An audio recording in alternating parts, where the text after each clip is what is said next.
ਧੰਨਵਾਦ। ਵਾਹਿਗੁਰੂ ਜੀ ਕਾ ਖਾਲਸਾ, ਵਾਹਿਗੁਰੂ ਜੀ ਕੀ ਫਤਿਹ ਜੀ। ਸਾਰੇ ਵੀਰ ਭੈਣਾਂ ਨੂੰ ਸਵਾਗਤ ਹੈ ਜੀ ਤੁਹਾਡਾ ਸਾਰਿਆਂ ਦਾ ਆਨਲਾਈਨ ਗੁਰਮਤਿ ਕਲਾਸ ਵਿੱਚ। ਜਿਵੇਂ ਕਿ ਆਪ ਸਾਰਿਆਂ ਨੂੰ ਪਤਾ ਹੈ, ਅਸੀਂ ਮਲਾਰ ਕੀ ਵਾਰ ਦੀ ਵਿਚਾਰ ਸਾਂਝੀ ਕਰਕੇ ਜੀਵਨ ਜੁਗਤ ਸਿੱਖਣ ਦਾ ਯਤਨ ਕਰ ਰਹੇ ਹਾਂ। ਕੱਲ ਤੱਕ ਅਸੀਂ 23 ਪੌੜੀਆਂ ਦੀ ਵਿਚਾਰ ਸਾਂਝੀ ਕਰ ਚੁੱਕੇ ਹਾਂ। ਅੱਜ ਅਸੀਂ 24 ਨੰਬਰ ਪੌੜੀ ਦੀ ਵਿਚਾਰ ਆਰੰਭ ਕਰਾਂਗੇ। ਇਸ ਪੌੜੀ ਦੇ ਨਾਲ ਪਹਿਲਾ ਸ਼ਲੋਕ ਸਾਹਿਬ ਸ੍ਰੀ ਗੁਰੂ ਨਾਨਕ ਪਾਤਸ਼ਾਹ ਜੀ ਦਾ ਉਚਾਰਨ ਕੀਤਾ ਹੋਇਆ ਆਦਿ ਸ੍ਰੀ ਗੁਰੂ ਗ੍ਰੰਥ ਸਾਹਿਬ ਜੀ ਦੇ ਪਾਵਨ ਅੰਗ 1299 ਤੇ ਅੰਕਿਤ ਹੈ। ਸ਼ਲੋਕ ਮਹਿਲਾ ਪਹਿਲਾ। ਪੌਣੇ ਪਾਣੀ ਅਗਨੀ ਜੀਓ, ਤਿਨ ਕਿਆ ਖੁਸ਼ੀਆਂ ਕਿਆ ਪੀੜ, ਧਰਤੀ ਪਾਤਾਲੀ ਆਕਾਸੀ ਇੱਕ ਦਰ ਰਹਿਨ ਵਜ਼ੀਰ। ਪੌਣੇ ਦਾ ਮਤਲਬ ਪੌਣ ਦਾ, ਹਵਾ ਦਾ। ਪਾਣੀ ਦਾ ਮਤਲਬ ਪਾਣੀ। ਜੀਓ ਦਾ ਮਤਲਬ ਜਿੰਦ। ਕਿਆ ਖੁਸ਼ੀਆਂ ਕਿਆ ਪੀੜ, ਕਿਆ ਦਾ ਮਤਲਬ ਕੀ, ਕਿਆ ਖੁਸ਼ੀਆਂ ਦਾ ਮਤਲਬ ਕੀ ਸੁੱਖ ਤੇ ਕੀ ਦੁੱਖ। ਤਾਂ ਗੁਰੂ ਸਾਹਿਬ ਜੀ ਸਾਨੂੰ ਸਮਝਾ ਰਹੇ ਹਨ ਕਿ ਹਵਾ, ਪਾਣੀ ਔਰ ਅੱਗ ਆਦਿਕ ਤੱਤਾਂ ਦਾ ਮੇਲ ਮਿਲਾ ਕੇ ਇਹਦੇ ਵਿੱਚ ਪ੍ਰਭੂ ਨੇ ਜਿੰਦ ਪਾਈ ਹੈ। ਯਾਨੀ ਅੱਗ, ਪੌਣ, ਪਾਣੀ ਆਦਿਕ ਮਿਲਾ ਕੇ ਤੇ ਇਹਦੇ ਅੰਦਰ ਜਿੰਦ ਪਾ ਦਿੱਤੀ। ਪੌਣ, ਪਾਣੀ ਔਰ ਅੱਗ। ਤਿੰਨ ਕਿਆ ਖੁਸ਼ੀਆਂ ਕਿਆ ਪੀੜ। ਹੁਣ ਗੁਰੂ ਜੀ ਕਹਿੰਦੇ ਨੇ ਜੋ ਇਹ ਤੱਤ ਨੇ, ਇਹਨਾਂ ਤੱਤਾਂ ਨੂੰ ਤਾਂ ਕੋਈ ਖੁਸ਼ੀ ਨਹੀਂ ਔਰ ਕੋਈ ਦੁੱਖ ਨਹੀਂ ਹੈ, ਲੇਕਿਨ ਇਹਦਾ ਭਾਵ ਇਹ ਹੈ ਤਿੰਨ ਕਿਆ ਖੁਸ਼ੀਆਂ ਕਿਆ ਪੀੜ ਕਿ ਹਵਾ, ਪਾਣੀ ਤੇ ਅੱਗ ਆਦਿਕ ਤੱਤਾਂ ਦਾ ਮੇਲ ਮਿਲਾ ਕੇ ਇਸ ਦੇ ਅੰਦਰ ਜਿੰਦ ਪਾਈ ਹੈ, ਯਾਨੀ ਮਨੁੱਖ ਬਣਾਇਆ ਹੈ। ਤੱਤ ਸਾਰਿਆਂ ਵਿੱਚ ਇੱਕੋ ਜਿਹੇ ਨੇ। ਪੌਣ, ਪਾਣੀ, ਅੱਗ ਆਦਿਕ ਤੱਤ ਸਾਰਿਆਂ ਦੇ ਅੰਦਰ ਇੱਕੋ ਜਿਹੇ ਨੇ, ਪਰ ਇੱਥੇ ਕਈਆਂ ਨੂੰ ਸੁੱਖ ਔਰ ਕਈਆਂ ਨੂੰ ਦੁੱਖ ਮਿਲ ਰਹੇ ਨੇ। ਸਾਰਿਆਂ ਦੇ ਅੰਦਰ ਪੌਣ ਹੈ, ਪਾਣੀ ਹੈ, ਅੱਗ ਹੈ, ਇਹ ਤੱਤ ਸਭ ਦੇ ਅੰਦਰ ਇੱਕੋ ਜਿਹੇ ਨੇ, ਇੱਕੋ ਜਿਹਾ ਸਿਸਟਮ ਹੈ। ਲੇਕਿਨ ਪੌਣ, ਪਾਣੀ, ਅੱਗ ਆਦਿਕ ਤੱਤ ਹੁੰਦਿਆਂ ਹੋਇਆਂ ਕਿਸੇ ਨੂੰ ਖੁਸ਼ੀਆਂ ਨੇ ਔਰ ਕਿਸੇ ਨੂੰ ਦੁੱਖ ਨੇ। ਕੋਈ ਸੁਖੀ ਹੈ ਔਰ ਕੋਈ ਦੁਖੀ ਹੈ। ਕਿਵੇਂ ਰਹਿ ਰਹੇ ਨੇ ਜੀਵ? ਧਰਤੀ ਪਾਤਾਲੀ ਆਕਾਸ਼ੀ ਇੱਕ ਦਰ ਰਹਿਨ ਵਜ਼ੀਰ। ਆਕਾਸ਼ੀ ਦਾ ਮਤਲਬ ਆਕਾਸ਼ ਵਿੱਚ, ਯਾਨੀ ਉੱਚੀ ਜ਼ਿੰਦਗੀ ਜੀ ਰਹੇ ਨੇ, ਹੁਕਮ ਕਰ ਰਹੇ ਨੇ। ਧਰਤੀ ਦਾ ਮਤਲਬ ਧਰਤੀ ਤੇ, ਯਾਨੀ ਸਧਾਰਨ ਦੀ ਜ਼ਿੰਦਗੀ ਜੀ ਰਹੇ ਨੇ। ਤੇ ਪਾਤਾਲੀ ਦਾ ਮਤਲਬ ਪਤਾਲ ਵਿੱਚ ਕਈ ਸਾਰੇ ਲੋਕ ਨਿਗਰੇ ਹੋਏ ਨੇ। ਤਾਂ ਗੁਰੂ ਜੀ ਸਾਨੂੰ ਸਮਝਾ ਰਹੇ ਨੇ ਕਈ ਧਰਤੀ ਤੇ ਨੇ, ਯਾਨੀ ਸਾਧਾਰਨ ਦੀ ਜ਼ਿੰਦਗੀ ਜੀ ਰਹੇ ਨੇ, ਸਧਾਰਨ ਦੀ ਹਾਲਾਤ ਵਿੱਚ ਨੇ। ਕਈ ਪਤਾਲਾਂ ਵਿੱਚ ਨੇ, ਯਾਨੀ ਬਿਲਕੁਲ ਨਿਗਰੇ ਹੋਏ ਨੇ। ਕਈ ਆਕਾਸ਼ਾਂ ਵਿੱਚ ਨੇ, ਯਾਨੀ ਹੁਕਮ ਕਰ ਰਹੇ ਨੇ। ਔਰ ਇੱਕ ਦਰ ਰਹਿਨ ਵਜ਼ੀਰ, ਕਈ ਰਾਜਿਆਂ ਦੇ ਦਰਬਾਰ ਵਿੱਚ ਵਜ਼ੀਰ ਬਣੇ ਹੋਏ ਨੇ। ਤੱਤ ਸਾਰਿਆਂ ਦੇ ਅੰਦਰ ਇੱਕੋ ਜਿਹੇ ਨੇ।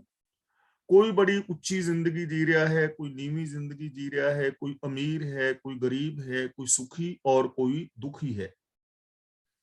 ਇੱਕ ਨਾ ਵੱਡੀ ਆਰਜ਼ਾ, ਇੱਕ ਮਰ ਹੋਏ ਜ਼ਹੀਰ। ਆਰਜ਼ਾ ਦਾ ਮਤਲਬ ਉਮਰ ਤੇ ਜ਼ਹੀਰ ਦਾ ਮਤਲਬ ਹੁੰਦਾ ਹੈ ਦੁਖੀ। ਇੱਕ ਨਾ ਵੱਡੀ ਆਰਜ਼ਾ, ਇੱਕ ਨਾ ਦਾ ਮਤਲਬ ਕਈ ਬੰਦਿਆਂ ਦੀ ਉਮਰ ਵੱਡੀ ਹੈ, ਯਾਨੀ ਲੰਬੀ ਉਮਰ ਜਿੰਦੇ ਨੇ, ਔਰ ਕਈ ਘੱਟ ਉਮਰੇ ਮਰ ਕੇ ਦੁਖੀ ਹੁੰਦੇ ਨੇ। ਦੁਖੀ ਵੀ ਹੁੰਦੇ ਨੇ ਔਰ ਘੱਟ ਉਮਰ ਦੇ ਅੰਦਰ ਹੀ ਉਹਨਾਂ ਦੀ ਮੌਤ ਹੋ ਜਾਂਦੀ ਹੈ। ਇੱਕ ਦੇ ਖਾਹੇ ਨਿਖੁੱਟੇ ਨਾਹੀ, ਇੱਕ ਸਦਾ ਫਿਰਹਿ ਫਕੀਰ। ਫਕੀਰ ਦਾ ਮਤਲਬ ਕੰਗਾਲ। ਇੱਕ ਦੇ ਖਾਹੇ ਦਾ ਮਤਲਬ ਕਈ ਬੰਦੇ ਆਪ ਵੀ ਵਰਤਦੇ ਨੇ, ਪਦਾਰਥ ਖਾਂਦੇ ਨੇ, ਔਰ ਦੇ ਦਾ ਮਤਲਬ ਹੋਰਨਾਂ ਨੂੰ ਵੀ ਦਿੰਦੇ ਨੇ।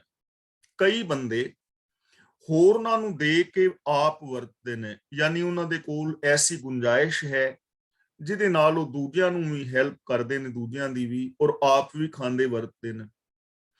ਪਰ ਇੱਕ ਸਦਾ ਫਿਰੇ ਫਕੀਰ, ਕਈ ਸਾਰੇ ਐਸੇ ਨੇ ਜੋ ਹਮੇਸ਼ਾ ਗਰੀਬ ਹੀ ਵਿਚਰਦੇ ਨੇ, ਹਮੇਸ਼ਾ ਗਰੀਬ ਰਹਿੰਦੇ ਨੇ, ਉਹਨਾਂ ਨੂੰ ਗਰੀਬੀ ਘੇਰੀ ਰੱਖਦੀ ਹੈ।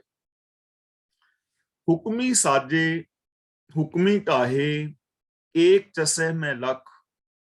ਚਸੇ ਦਾ ਮਤਲਬ ਪਲ ਦੇ ਅੰਦਰ ਹੀ, ਲੱਖ ਦਾ ਮਤਲਬ ਲੱਖਾਂ ਨੂੰ। ਪ੍ਰਭੂ ਆਪਣੇ ਹੁਕਮ ਅਨੁਸਾਰ ਇੱਕ ਪਲਕ ਵਿੱਚ ਲੱਖਾਂ ਜੀਵ ਪੈਦਾ ਕਰਦਾ ਹੈ ਔਰ ਨਾਸ਼ ਕਰਦਾ ਹੈ। यानी पैदाइश और विनाश, जन्म और मौत रब्बी हुक्म ਦੇ ਅੰਦਰ ਹੈ। ਲੱਖਾਂ ਜੀਵ ਪੈਦਾ ਹੋ ਰਹੇ ਨੇ, ਲੱਖਾਂ ਦਾ ਵਿਨਾਸ਼ ਹੋ ਰਿਹਾ ਹੈ। ਸਭ ਕੋ ਨੱਥੈ ਨੱਥਿਆ ਬਖਸ਼ੇ ਤੋੜੇ ਨੱਥ। ਨੱਥੈ ਦਾ ਮਤਲਬ ਹੁਕਮ ਦੇ ਅੰਦਰ। ਸਭ ਕੋ ਨੱਥੈ ਨੱਥਿਆ, ਨੱਥੈ ਨੱਥਿਆ ਦਾ ਮਤਲਬ ਹੁਕਮ ਦੇ ਅੰਦਰ ਹੈ। ਹਰੇਕ ਜੀਵ ਪ੍ਰਭੂ ਦੇ ਹੁਕਮ ਦੇ ਅੰਦਰ ਹੈ। ਬਖਸ਼ੇ ਤੋੜੇ ਨੱਥ, ਤੇ ਇੱਥੇ ਜੋ ਨੱਥ ਦਾ ਮਤਲਬ ਹੈ, ਇੱਥੇ ਹੈ ਬੰਧਨ। ਬਖਸ਼ੇ ਦਾ ਮਤਲਬ ਜਦੋਂ ਰਹਿਮਤ ਕਰਦਾ ਹੈ ਤਾਂ ਉਦੋਂ ਜੀਵ ਦੇ ਬੰਧਨ ਤੋੜ ਦਿੰਦਾ ਹੈ। ਹੁਣ ਜਿੰਨੇ ਵੀ ਜੀਵ ਪਿੱਛੇ ਗਿਣੇ ਨੇ, ਕੋਈ ਅਮੀਰ ਹੈ, ਕੋਈ ਗਰੀਬ ਹੈ, ਕੋਈ ਸੁਖੀ ਹੈ, ਕੋਈ ਦੁਖੀ ਹੈ, ਕਿਸੇ ਦੀ ਉਮਰ ਲੰਬੀ ਹੈ, ਕਿਸੇ ਦੀ ਉਮਰ ਛੋਟੀ ਹੈ, ਤਾਂ ਇਹ ਸਾਰਾ ਕੁਝ ਰੱਬੀ ਹੁਕਮ ਦੇ ਅੰਦਰ ਹੈ, ਸਿਸਟਮ ਦੇ ਅੰਦਰ ਹੈ। ਔਰ ਸਿਸਟਮ ਦੇ ਅੰਦਰ ਹੀ ਬਹੁਤ ਸਾਰੇ ਲੋਕ ਪਾਪਾਂ, ਵਿਕਾਰਾਂ ਔਰ ਦੁੱਖਾਂ ਦੇ ਬੰਧਨ ਦੇ ਅੰਦਰ ਪਏ ਹੋਏ ਨੇ। ਤੇ ਜਿਹਦੇ ਤੇ ਰਹਿਮਤ ਕਰਦਾ ਹੈ, ਮਤਲਬ ਜੋ ਰੱਬੀ ਹੁਕਮ ਨੂੰ ਸਮਝ ਲੈਂਦਾ ਹੈ, ਉਹ ਵਿਕਾਰਾਂ ਦੇ ਬੰਧਨਾਂ ਨੂੰ ਤੋੜ ਦਿੰਦਾ ਹੈ, ਉਹ ਸੁੱਖਾਂ ਦੁੱਖਾਂ ਦੇ ਬੰਧਨਾਂ ਨੂੰ ਤੋੜ ਦਿੰਦਾ ਹੈ। ਹਾਲਾਂਕਿ ਬਣਤਰ ਸਾਰਿਆਂ ਦੀ ਇੱਕੋ ਤਰ੍ਹਾਂ ਦੇ ਤੱਤਾਂ ਦੇ ਨਾਲ ਹੋਈ ਹੈ, ਪਰ ਜੋ ਹੁਕਮ ਨੂੰ ਸਮਝ ਲੈਂਦਾ ਹੈ, ਸਿਸਟਮ ਨੂੰ ਸਮਝ ਲੈਂਦਾ ਹੈ, ਰੱਬੀ ਹੁਕਮ ਅਨੁਸਾਰ ਜ਼ਿੰਦਗੀ ਜੀਂਦਾ ਹੈ ਸਹੀ ਢੰਗ ਨਾਲ, ਉਹ ਫਿਰ ਵਿਕਾਰਾਂ ਦੇ ਬੰਧਨ ਉਹਦੇ ਟੁੱਟ ਜਾਂਦੇ ਨੇ। ਕਾਮ, ਕ੍ਰੋਧ, ਲੋਭ ਆਦਿਕ ਦੇ ਬੰਧਨਾਂ ਵਿੱਚ ਉਹ ਨਹੀਂ ਪੈਂਦਾ ਔਰ ਉਹ ਬੰਧਨਾਂ ਤੋਂ ਆਜ਼ਾਦ ਹੁੰਦਾ ਹੈ। ਵਰਨਾ ਚਿਹਨਾ ਬਾਹਰਾ ਲੇਖੇ ਬਾਜ ਅਲਖ। ਉਹ ਆਪ ਰੰਗ ਰੂਪ ਤੋਂ ਨਿਆਰਾ ਹੈ। ਪ੍ਰਭੂ ਆਪ ਕਰਮਾਂ ਦੇ ਲੇਖੇ ਤੋਂ ਉਤਾਂ ਹੈ। ਉਹਦਾ ਕੋਈ ਰੰਗ ਨਹੀਂ, ਰੂਪ ਨਹੀਂ, ਕੋਈ ਚਿਹਨ ਚੱਕਰ ਨਹੀਂ ਹੈ। ਭਾਵ ਕਿ ਪ੍ਰਭੂ ਜੋ ਹੈ, ਰੱਬ ਹੈ, ਜਿਹਨੂੰ ਅਸੀਂ ਰੱਬ ਕਹਿੰਦੇ ਆ, ਉਹਦਾ ਕੋਈ ਰੂਪ, ਰੇਖ, ਰੰਗ, ਆਕਾਰ ਨਹੀਂ ਹੈ। ਔਰ ਇਹ ਸੰਸਾਰ ਵਿੱਚ ਕਰਮਾਂ ਤੋਂ ਬਾਹਰ ਦਾ ਮਤਲਬ ਉਹ ਬਿਲਕੁਲ ਨਿਰਲੇਪ ਹੈ। ਜੋ ਜੇ ਅਸੀਂ ਦੇਖੀਏ ਸਾਡੇ ਅੰਦਰ ਜੋ એનર્ਜੀ ਹੈ ਜਾਂ ਸਾਡੇ ਜੀਵਨ ਦਾ ਜੋ ਢੰਗ ਹੈ, ਤਾਂ ਉਹ એનર્ਜੀ ਦਾ ਸੁੱਖ ਦੁੱਖ ਦੇ ਨਾਲ ਕੋਈ ਸੰਬੰਧ ਨਹੀਂ ਹੈ, ਕਰਮਾਂ ਦੇ ਨਾਲ ਕੋਈ ਸੰਬੰਧ ਨਹੀਂ ਹੈ। ਸੰਬੰਧ ਸਾਡੇ ਮਨ ਦਾ ਹੈ ਜਾਂ ਸਾਡਾ ਹੈ। ਜੋ ਅਸੀਂ ਕਰਮ ਕਰਦੇ ਹਾਂ, ਸੁੱਖ ਔਰ ਦੁੱਖ ਆਦਿਕ, ਚਾਹੇ ਸੁਖੀ ਹੋ ਲੋ ਜਾਂ ਦੁਖੀ ਹੋ ਲੋ, ਉਹ ਸਾਡੇ ਤੇ ਡਿਪੈਂਡ ਕਰੇਗਾ। ਕਿਉਂ ਕਥੀਐ ਕਿਉਂ ਆਖੀਐ ਜਾਪੈ ਸੱਚੋ ਸੱਚ। ਜਾਪੈ ਦਾ ਮਤਲਬ ਜਾਪਦਾ ਹੈ, ਜਾਪਨ ਦਾ ਮਤਲਬ ਦਿਸਦਾ ਹੈ, ਜਾਪਦਾ ਹੈ। ਕਿਉਂ ਕਥੀਐ ਕਿਉਂ ਆਖੀਐ, ਕਿਵੇਂ ਉਹਨੂੰ ਕਥਨ ਕੀਤਾ ਜਾਏ, ਬਿਆਨ ਕੀਤਾ ਜਾਏ, ਔਰ ਕਿਵੇਂ ਉਹਨੂੰ ਆਖਿਆ ਜਾਏ। ਭਾਵ ਕਿ ਉਸ ਦੇ ਸਰੂਪ ਦਾ ਬਿਆਨ ਨਹੀਂ ਕੀਤਾ ਜਾ ਸਕਦਾ ਕਿ ਉਹ ਕਿੰਨਾ ਵੱਡਾ ਹੈ, ਕਿੰਨੇ ਉਹਦੇ ਵਿੱਚ ਗੁਣ ਨੇ, ਕਿੰਨੀਆਂ ਇਸ ਸੰਸਾਰ ਵਿੱਚ ਦਾਤਾਂ ਨੇ। ਇਹ ਚੀਜ਼ ਦਾ ਅੰਤ ਨਹੀਂ ਪਾਇਆ ਜਾ ਸਕਦਾ। ਜਾਪੈ ਸੱਚੋ ਸੱਚ। ਸੱਚੋ ਸੱਚ ਦਾ ਮਤਲਬ ਸੱਚੀ ਮੁੱਚੀ, ਹਰ ਥਾਂ ਤੇ। ਜਾਪੈ ਦਾ ਮਤਲਬ ਭਾਸ ਰਿਹਾ ਹੈ, ਦਿਸ ਰਿਹਾ ਹੈ, ਕਿ ਹਰ ਥਾਂ ਦੇ ਉੱਤੇ ਸੱਚੀ ਮੁੱਚੀ ਦਿਸ ਰਿਹਾ ਹੈ, ਪਰ ਉਹਦਾ ਅੰਤ ਨਹੀਂ ਪਾਇਆ ਜਾ ਸਕਦਾ। ਹੁਣ ਦੇਖੋ, ਸੱਚੋ ਸੱਚ, ਸੱਚੀ ਮੁੱਚੀ, ਜੇ ਅਸੀਂ ਇਸ ਜਗਤ ਵੱਲ ਦੇਖੀਏ ਤਾਂ ਇਹ ਸਾਰਾ ਜਗਤ ਰੱਬ ਦਾ ਹੀ ਦਿਸਦਾ ਰੂਪ ਹੈ ਨਾ, ਪ੍ਰਤੱਖ। ਇਹ ਜਗ ਸੱਚੇ ਕੀ ਹੈ ਕੋਠੜੀ, ਸੱਚੇ ਕਾ ਵਿਚਵਾਸ, ਜਾਂ ਜੋ ਦਿਸੈ ਸੋ ਤੇਰਾ ਰੂਪ, ਜਾਂ ਇਹ ਵਿਸ ਸੰਸਾਰ ਤੁਮ ਦੇਖਦੇ ਹਰ ਕਾ ਰੂਪ ਹੈ, ਹਰ ਰੂਪ ਨਦਰੀ ਆਇਆ। ਇਹ ਗੱਲ ਵੱਖਰੀ ਹੈ ਕਿ ਸਾਡਾ ਨਜ਼ਰੀਆ ਕਿਸ ਟਾਈਪ ਦਾ ਹੈ, ਉਹਦੇ ਤੇ ਡਿਪੈਂਡ ਕਰੇਗਾ। ਗੁਰੂ ਜੀ ਕਹਿੰਦੇ ਨੇ ਉਹ ਸੱਚੀ ਮੁੱਚੀ ਚਾਰ ਚੁਫੇਰੇ ਜਾਪ ਰਿਹਾ ਹੈ, ਲੇਕਿਨ ਉਹਦਾ ਅੰਤ ਨਹੀਂ ਪਾਇਆ ਜਾਂਦਾ। ਕਰਨਾ ਕਥਨਾ ਕਾਰ ਸਭ ਨਾਨਕ ਆਪ ਅਕਥ। ਕਰਨਾ ਦਾ ਮਤਲਬ ਜੀਵਾਂ ਦਾ ਕੰਮ ਕਰਨਾ, ਜੋ ਅਸੀਂ ਕਰ ਰਹੇ ਹਾਂ, ਬੋਲ ਰਹੇ ਹਾਂ। ਕਥਨਾ ਦਾ ਮਤਲਬ ਕਹਿਣਾ, ਬੋਲਣਾ, ਬਿਆਨ ਕਰਨਾ। ਕਾਰ ਦਾ ਮਤਲਬ ਰੱਬੀ ਹੁਕਮ ਜੋ ਹੈ, ਰੱਬੀ ਕਾਰ ਜੋ ਜੀਵਾਂ ਨੂੰ ਮਿਲੀ ਹੈ। ਆਪ ਦਾ ਮਤਲਬ ਆਪ, ਅਕਥ ਮਤਲਬ ਕਥਨ ਤੋਂ ਪਰੇ, ਬਿਆਨ ਤੋਂ ਪਰੇ। ਜੀਵ ਜੋ ਕੁਝ ਕਰ ਰਹੇ ਨੇ ਔਰ ਬੋਲ ਰਹੇ ਨੇ, ਇਹ ਸਭ ਪ੍ਰਭੂ ਦੀ ਦਿੱਤੀ ਕਾਰ ਹੈ। ਭਾਵ ਇਹ ਪ੍ਰਭੂ ਦਾ ਹੁਕਮ ਹੈ। ਰਜ਼ਾ ਭਾਣੇ ਦੇ ਅੰਦਰ ਹੀ ਹਰ ਇਨਸਾਨ ਕਰਮ ਕਰ ਰਿਹਾ ਹੈ, ਔਰ ਰਜ਼ਾ ਅਤੇ ਭਾਣੇ ਦੇ ਅੰਦਰ ਹੀ ਹਰ ਜੀਵ ਬੋਲ ਰਿਹਾ ਹੈ। ਲੇਕਿਨ ਆਪ ਉਹ ਅਕਥ ਹੈ, ਕਥਨ ਤੋਂ ਪਰੇ ਹੈ। ਕੋਈ ਵੀ ਕਰਮ ਕਰਕੇ ਔਰ ਕੋਈ ਵੀ ਬੋਲ ਬੋਲ ਕੇ ਉਸ ਮਾਲਕ ਦਾ, ਪ੍ਰਭੂ ਦਾ ਅੰਤ ਨਹੀਂ ਪਾਇਆ ਜਾ ਸਕਦਾ। ਪਰ ਅਕਥ ਕੀ ਕਥਾ ਸੁਣੇ। ਅਕਥ ਦਾ ਮਤਲਬ ਜੋ ਬਿਆਨ ਤੋਂ ਪਰੇ ਹੈ, ਸੁਣੇ ਦਾ ਮਤਲਬ ਜੋ ਸੁਣਦਾ ਹੈ। ਕਿ ਜਿਹੜਾ ਵੀ ਮਨੁੱਖ ਇਸਤਰੀ ਪੁਰਸ਼ ਆਦਿਕ ਅਕਥਨੀਏ ਬੇਅੰਤ ਪ੍ਰਭੂ ਦੀ ਕਥਾ ਸੁਣਦਾ ਹੈ, ਯਾਨੀ ਉਹਦੀ ਸਿਫਤ ਸਲਾਹ ਸੁਣਦਾ ਹੈ, ਰੱਬੀ ਰਜ਼ਾ ਦੀ ਗੱਲ ਸੁਣਦਾ ਹੈ, ਕੁਦਰਤ ਦੇ ਨੇਮਾਂ ਦੀ ਗੱਲ ਸੁਣਦਾ ਹੈ, ਪ੍ਰਭੂ ਦੀ ਸਿਫਤ ਸਲਾਹ ਦੀ ਗੱਲ ਸੁਣਦਾ ਹੈ, ਉਹਨੂੰ ਕੀ ਮਿਲਦਾ ਹੈ? ਰਿੱਧ ਬੁੱਧ ਸਿੱਧ ਗਿਆਨ ਸਦਾ ਸੁਖ ਹੋਏ। ਰਿੱਧ ਬੁੱਧ ਔਰ ਗਿਆਨ ਦਾ ਮਤਲਬ ਜੋ ਸੱਚੀ ਸਮਝ ਹੈ, ਬੁੱਧ ਦਾ ਮਤਲਬ ਸੱਚੀ ਸਮਝ, ਉਹਨੂੰ ਸੱਚੀ ਸਮਝ ਪ੍ਰਾਪਤ ਹੁੰਦੀ ਹੈ, ਉਹਨੂੰ ਸੁਖ ਮਿਲਦਾ ਹੈ, ਔਰ ਮਾਨੋ ਉਹਨੂੰ ਰਿੱਧੀਆਂ ਸਿੱਧੀਆਂ ਆਦਿਕ ਮਿਲ ਜਾਂਦੀਆਂ ਨੇ।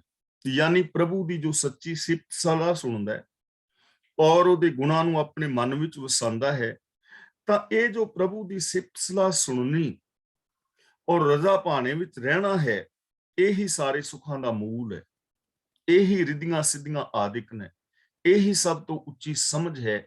ਤਾਂ ਉਹਨੂੰ ਸਭ ਤੋਂ ਉੱਚੀ ਸਮਝ ਪ੍ਰਾਪਤ ਹੁੰਦੀ ਹੈ, ਉਸ ਬੰਦੇ ਨੂੰ ਸੁੱਖ ਮਿਲਦਾ ਹੈ, ਔਰ ਮਾਨੋ ਉਹਨੂੰ ਰਿੱਧੀਆਂ ਸਿੱਧੀਆਂ ਮਿਲ ਜਾਂਦੀਆਂ ਨੇ, ਭਾਵ ਜੀਵਨ ਦੇ ਅੰਦਰ ਸਫਲਤਾ ਮਿਲਦੀ ਹੈ।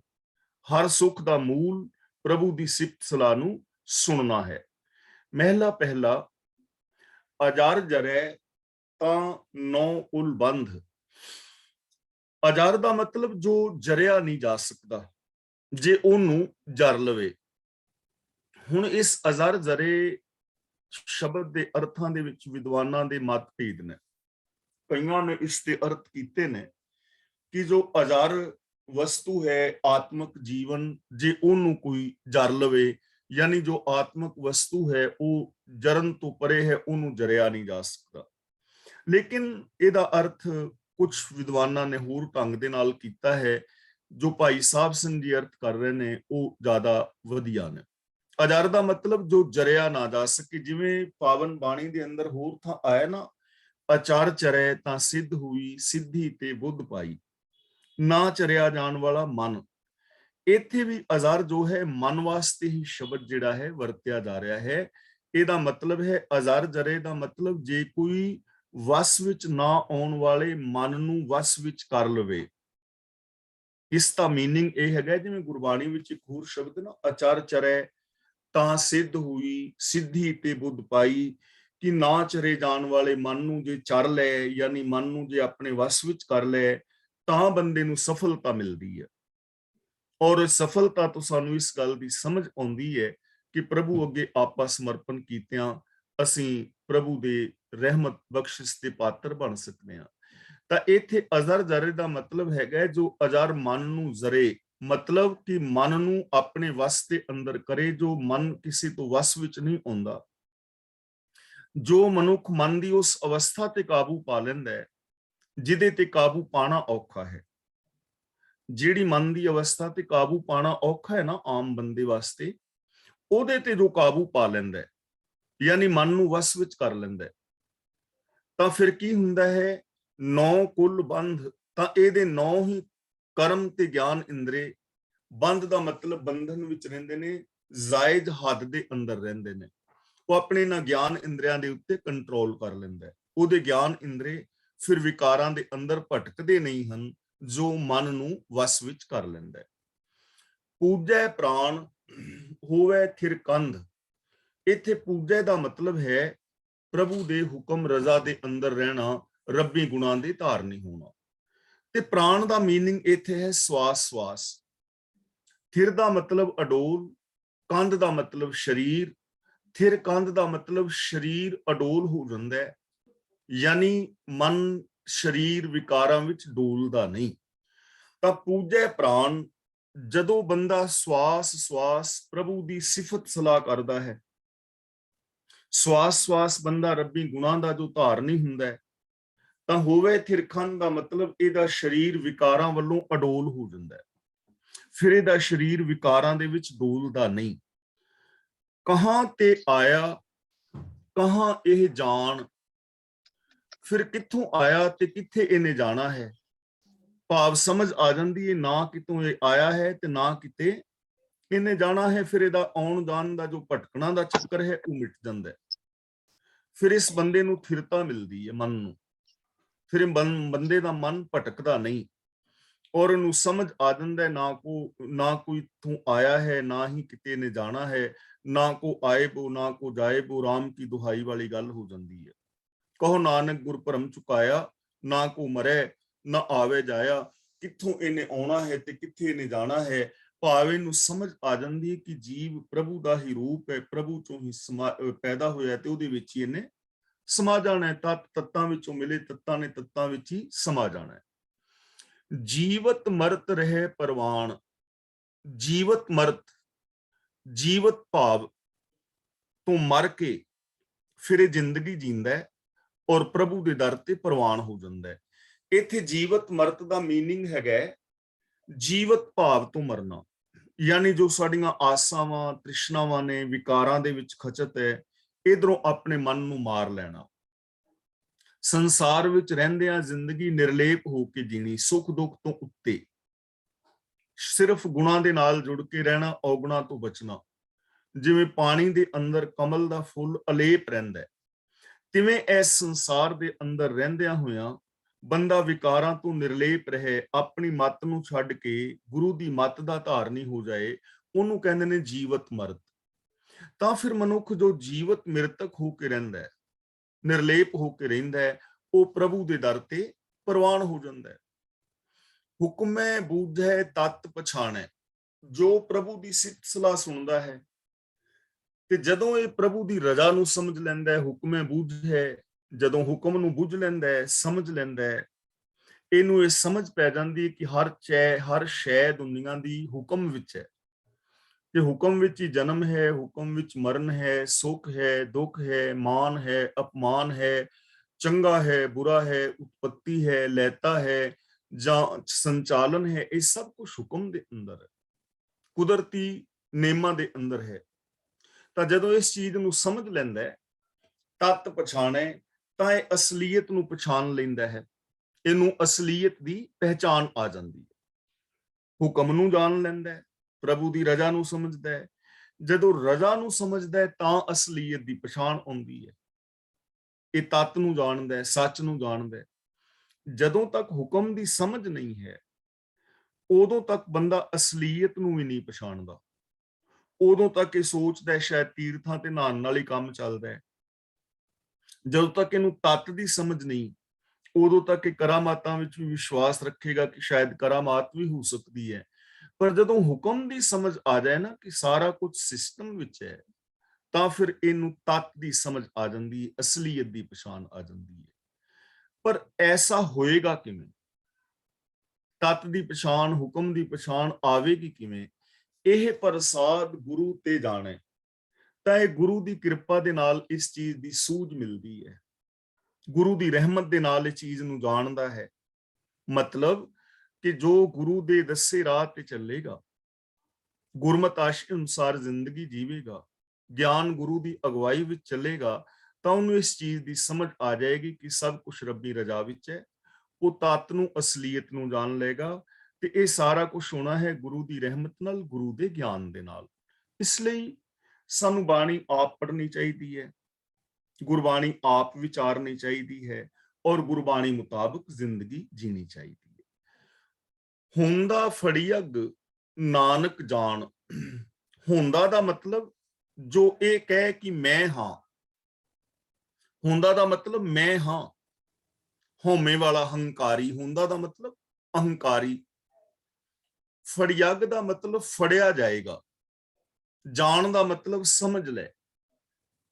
ਜੋ ਹੈ ਨਾਨਕ ਇਹ ਸਮਝ ਲੈ ਕਿ ਫੜਿਆ ਉਹ ਜਾਂਦਾ ਹੈ, ਬੰਧਨ ਵਿੱਚ ਉਹ ਪੈਂਦਾ ਹੈ ਜੋ ਕਹਿੰਦਾ ਹੈ ਕਿ ਮੈਂ ਹਾਂ। ਹੁੰਦਾ, ਹੁੰਦਾ ਦਾ ਮਤਲਬ ਮੈਂ ਹਾਂ, ਰੱਬ ਨਾਲੋਂ ਵੱਖਰਾ ਹਾਂ, ਮੇਰੀ ਹੋਂਦ ਵੱਖਰੀ ਹੈ। ਜੋ ਆਪਣੀ ਹੋਂਦ ਨੂੰ ਵੱਖਰੀ ਸਮਝਦਾ ਹੈ, ਫੜੀਅਗ ਦਾ ਮਤਲਬ ਉਹ ਫੜਿਆ ਜਾਂਦਾ ਹੈ। ਇਹ ਚੀਜ਼ ਸਮਝ ਲਓ। ਜਾਣ ਦਾ ਮਤਲਬ ਸਮਝ ਲੈ ਕਿ हे ਨਾਨਕ ਇਹ ਚੀਜ਼ ਸਮਝ ਲੈ। ਉਹ ਫਸਦਾ ਹੈ ਜੋ ਇਹ ਕਹਿੰਦਾ ਹੈ ਕਿ ਮੈਂ ਹਾਂ, ਯਾਨੀ ਜਿਹਦੇ ਅੰਦਰ ਈਗੋ ਹੈ, ਹੰਕਾਰ ਹੈ, ਉਹ ਬੰਦਾ ਬੰਧਨਾਂ ਦੇ ਵਿੱਚ ਪੈ ਜਾਂਦਾ ਹੈ। ਤੇ ਜਿਸ ਨੂੰ ਗੁਰੂ ਦੀ ਕਿਰਪਾ ਦੇ ਨਾਲ ਸਮਝ ਆ ਜਾਏ ਕਿ ਮੇਰੀ ਕੋਈ ਰੱਬ ਨਾਲੋਂ ਵੱਖਰੀ ਹੋਂਦ ਹੈ ਹੀ ਨਹੀਂ ਹੈ, ਇੱਕ ਬੁਲਬੁਲੇ ਨੂੰ ਸਮਝ ਆ ਜਾਏ ਕਿ ਪਾਣੀ ਤੋਂ ਵੱਖਰੀ ਮੇਰੀ ਹੋਂਦ ਹੈ ਹੀ ਨਹੀਂ, ਇੱਕ ਗਹਿਣੇ ਨੂੰ ਸਮਝ ਆ ਜਾਏ ਕਿ ਸੋਨੇ ਤੋਂ ਬਿਨਾ ਮੇਰੀ ਹੋਂਦ ਹੈ ਹੀ ਨਹੀਂ, ਉਹ ਮੈਂ ਕਹਿ ਗਈ ਨਹੀਂ, ਤੇ ਇੱਕ ਇਨਸਾਨ ਨੂੰ ਸਮਝ ਆ ਜਾਏ ਕਿ ਰੱਬ ਤੋਂ ਬਿਨਾ ਮੇਰੀ ਹੋਂਦ ਵੱਖਰੀ ਹੈ ਹੀ ਨਹੀਂ, ਮੈਂ ਰੱਬ ਦਾ ਹੀ ਰੂਪ ਹਾਂ, ਇੱਥੋਂ ਹੀ ਪੈਦਾ ਹੋਇਆ, ਇੱਥੇ ਹੀ ਸਮਾ ਜਾਣਾ ਹੈ, ਤਾਂ ਬੰਧਨ ਵਿੱਚ ਉਹ ਪੈਂਦਾ ਹੈ ਜਿਸ ਦੇ ਅੰਦਰ ਹਉਮੈ ਹੈ। ਨਾ ਹਉ ਨਾ ਮੈਂ ਜੂਨੀ ਪਾਣ। ਜੂਨੀ ਪਾਣ ਦਾ ਮਤਲਬ ਜੂਨਾਂ ਵਿੱਚ ਪੈਣਾ, ਯਾਨੀ ਪਸ਼ੂ ਬਿਰਤੀਆਂ ਦਾ ਪੈਦਾ ਹੋਣਾ। ਤਾਂ ਗੁਰੂ ਜੀ ਕਹਿੰਦੇ ਨੇ ਨਾ ਹਉ ਨਾ ਮੈਂ, ਜਿੱਥੇ ਹਉ ਨਹੀਂ, ਜਿੱਥੇ ਮੈਂ ਨਹੀਂ, ਜਿੱਥੇ ਮੈਂ ਹੈ ਹੀ ਨਹੀਂ, ਜਿੱਥੇ ਵੱਖਰੀ ਹੋਣ ਦਾ ਖਿਆਲ ਹੀ ਨਹੀਂ ਹੈ, ਤਾਂ ਉੱਥੇ ਪਸ਼ੂ ਬਿਰਤੀਆਂ ਵੀ ਨਹੀਂ ਹਨ, ਉੱਥੇ ਜੂਨੀਆਂ ਵਿੱਚ ਪੈਣ ਦਾ ਖਿਆਲ ਵੀ ਨਹੀਂ ਕਿ ਮੈਂ ਜੂਨੀਆਂ ਵਿੱਚ ਪਵਾਂਗਾ, ਉੱਥੇ ਖਿਆਲ ਵੀ ਨਹੀਂ ਹੈ, ਕਿਉਂਕਿ ਜਦੋਂ ਮੈਂ ਹੀ ਨਹੀਂ ਵੱਖਰਾ ਤੇ ਰੱਬ ਅਜ਼ੂਨੀ ਹੈ, ਮੈਂ ਵੀ ਅਜ਼ੂਨੀ ਹਾਂ, ਤਾਂ ਜਿੱਥੇ ਮੈਂ ਨਹੀਂ, ਜਿੱਥੇ ਹਉ ਨਹੀਂ, ਉੱਥੇ ਪਸ਼ੂ ਬਿਰਤੀਆਂ ਵੀ ਨਹੀਂ ਹਨ।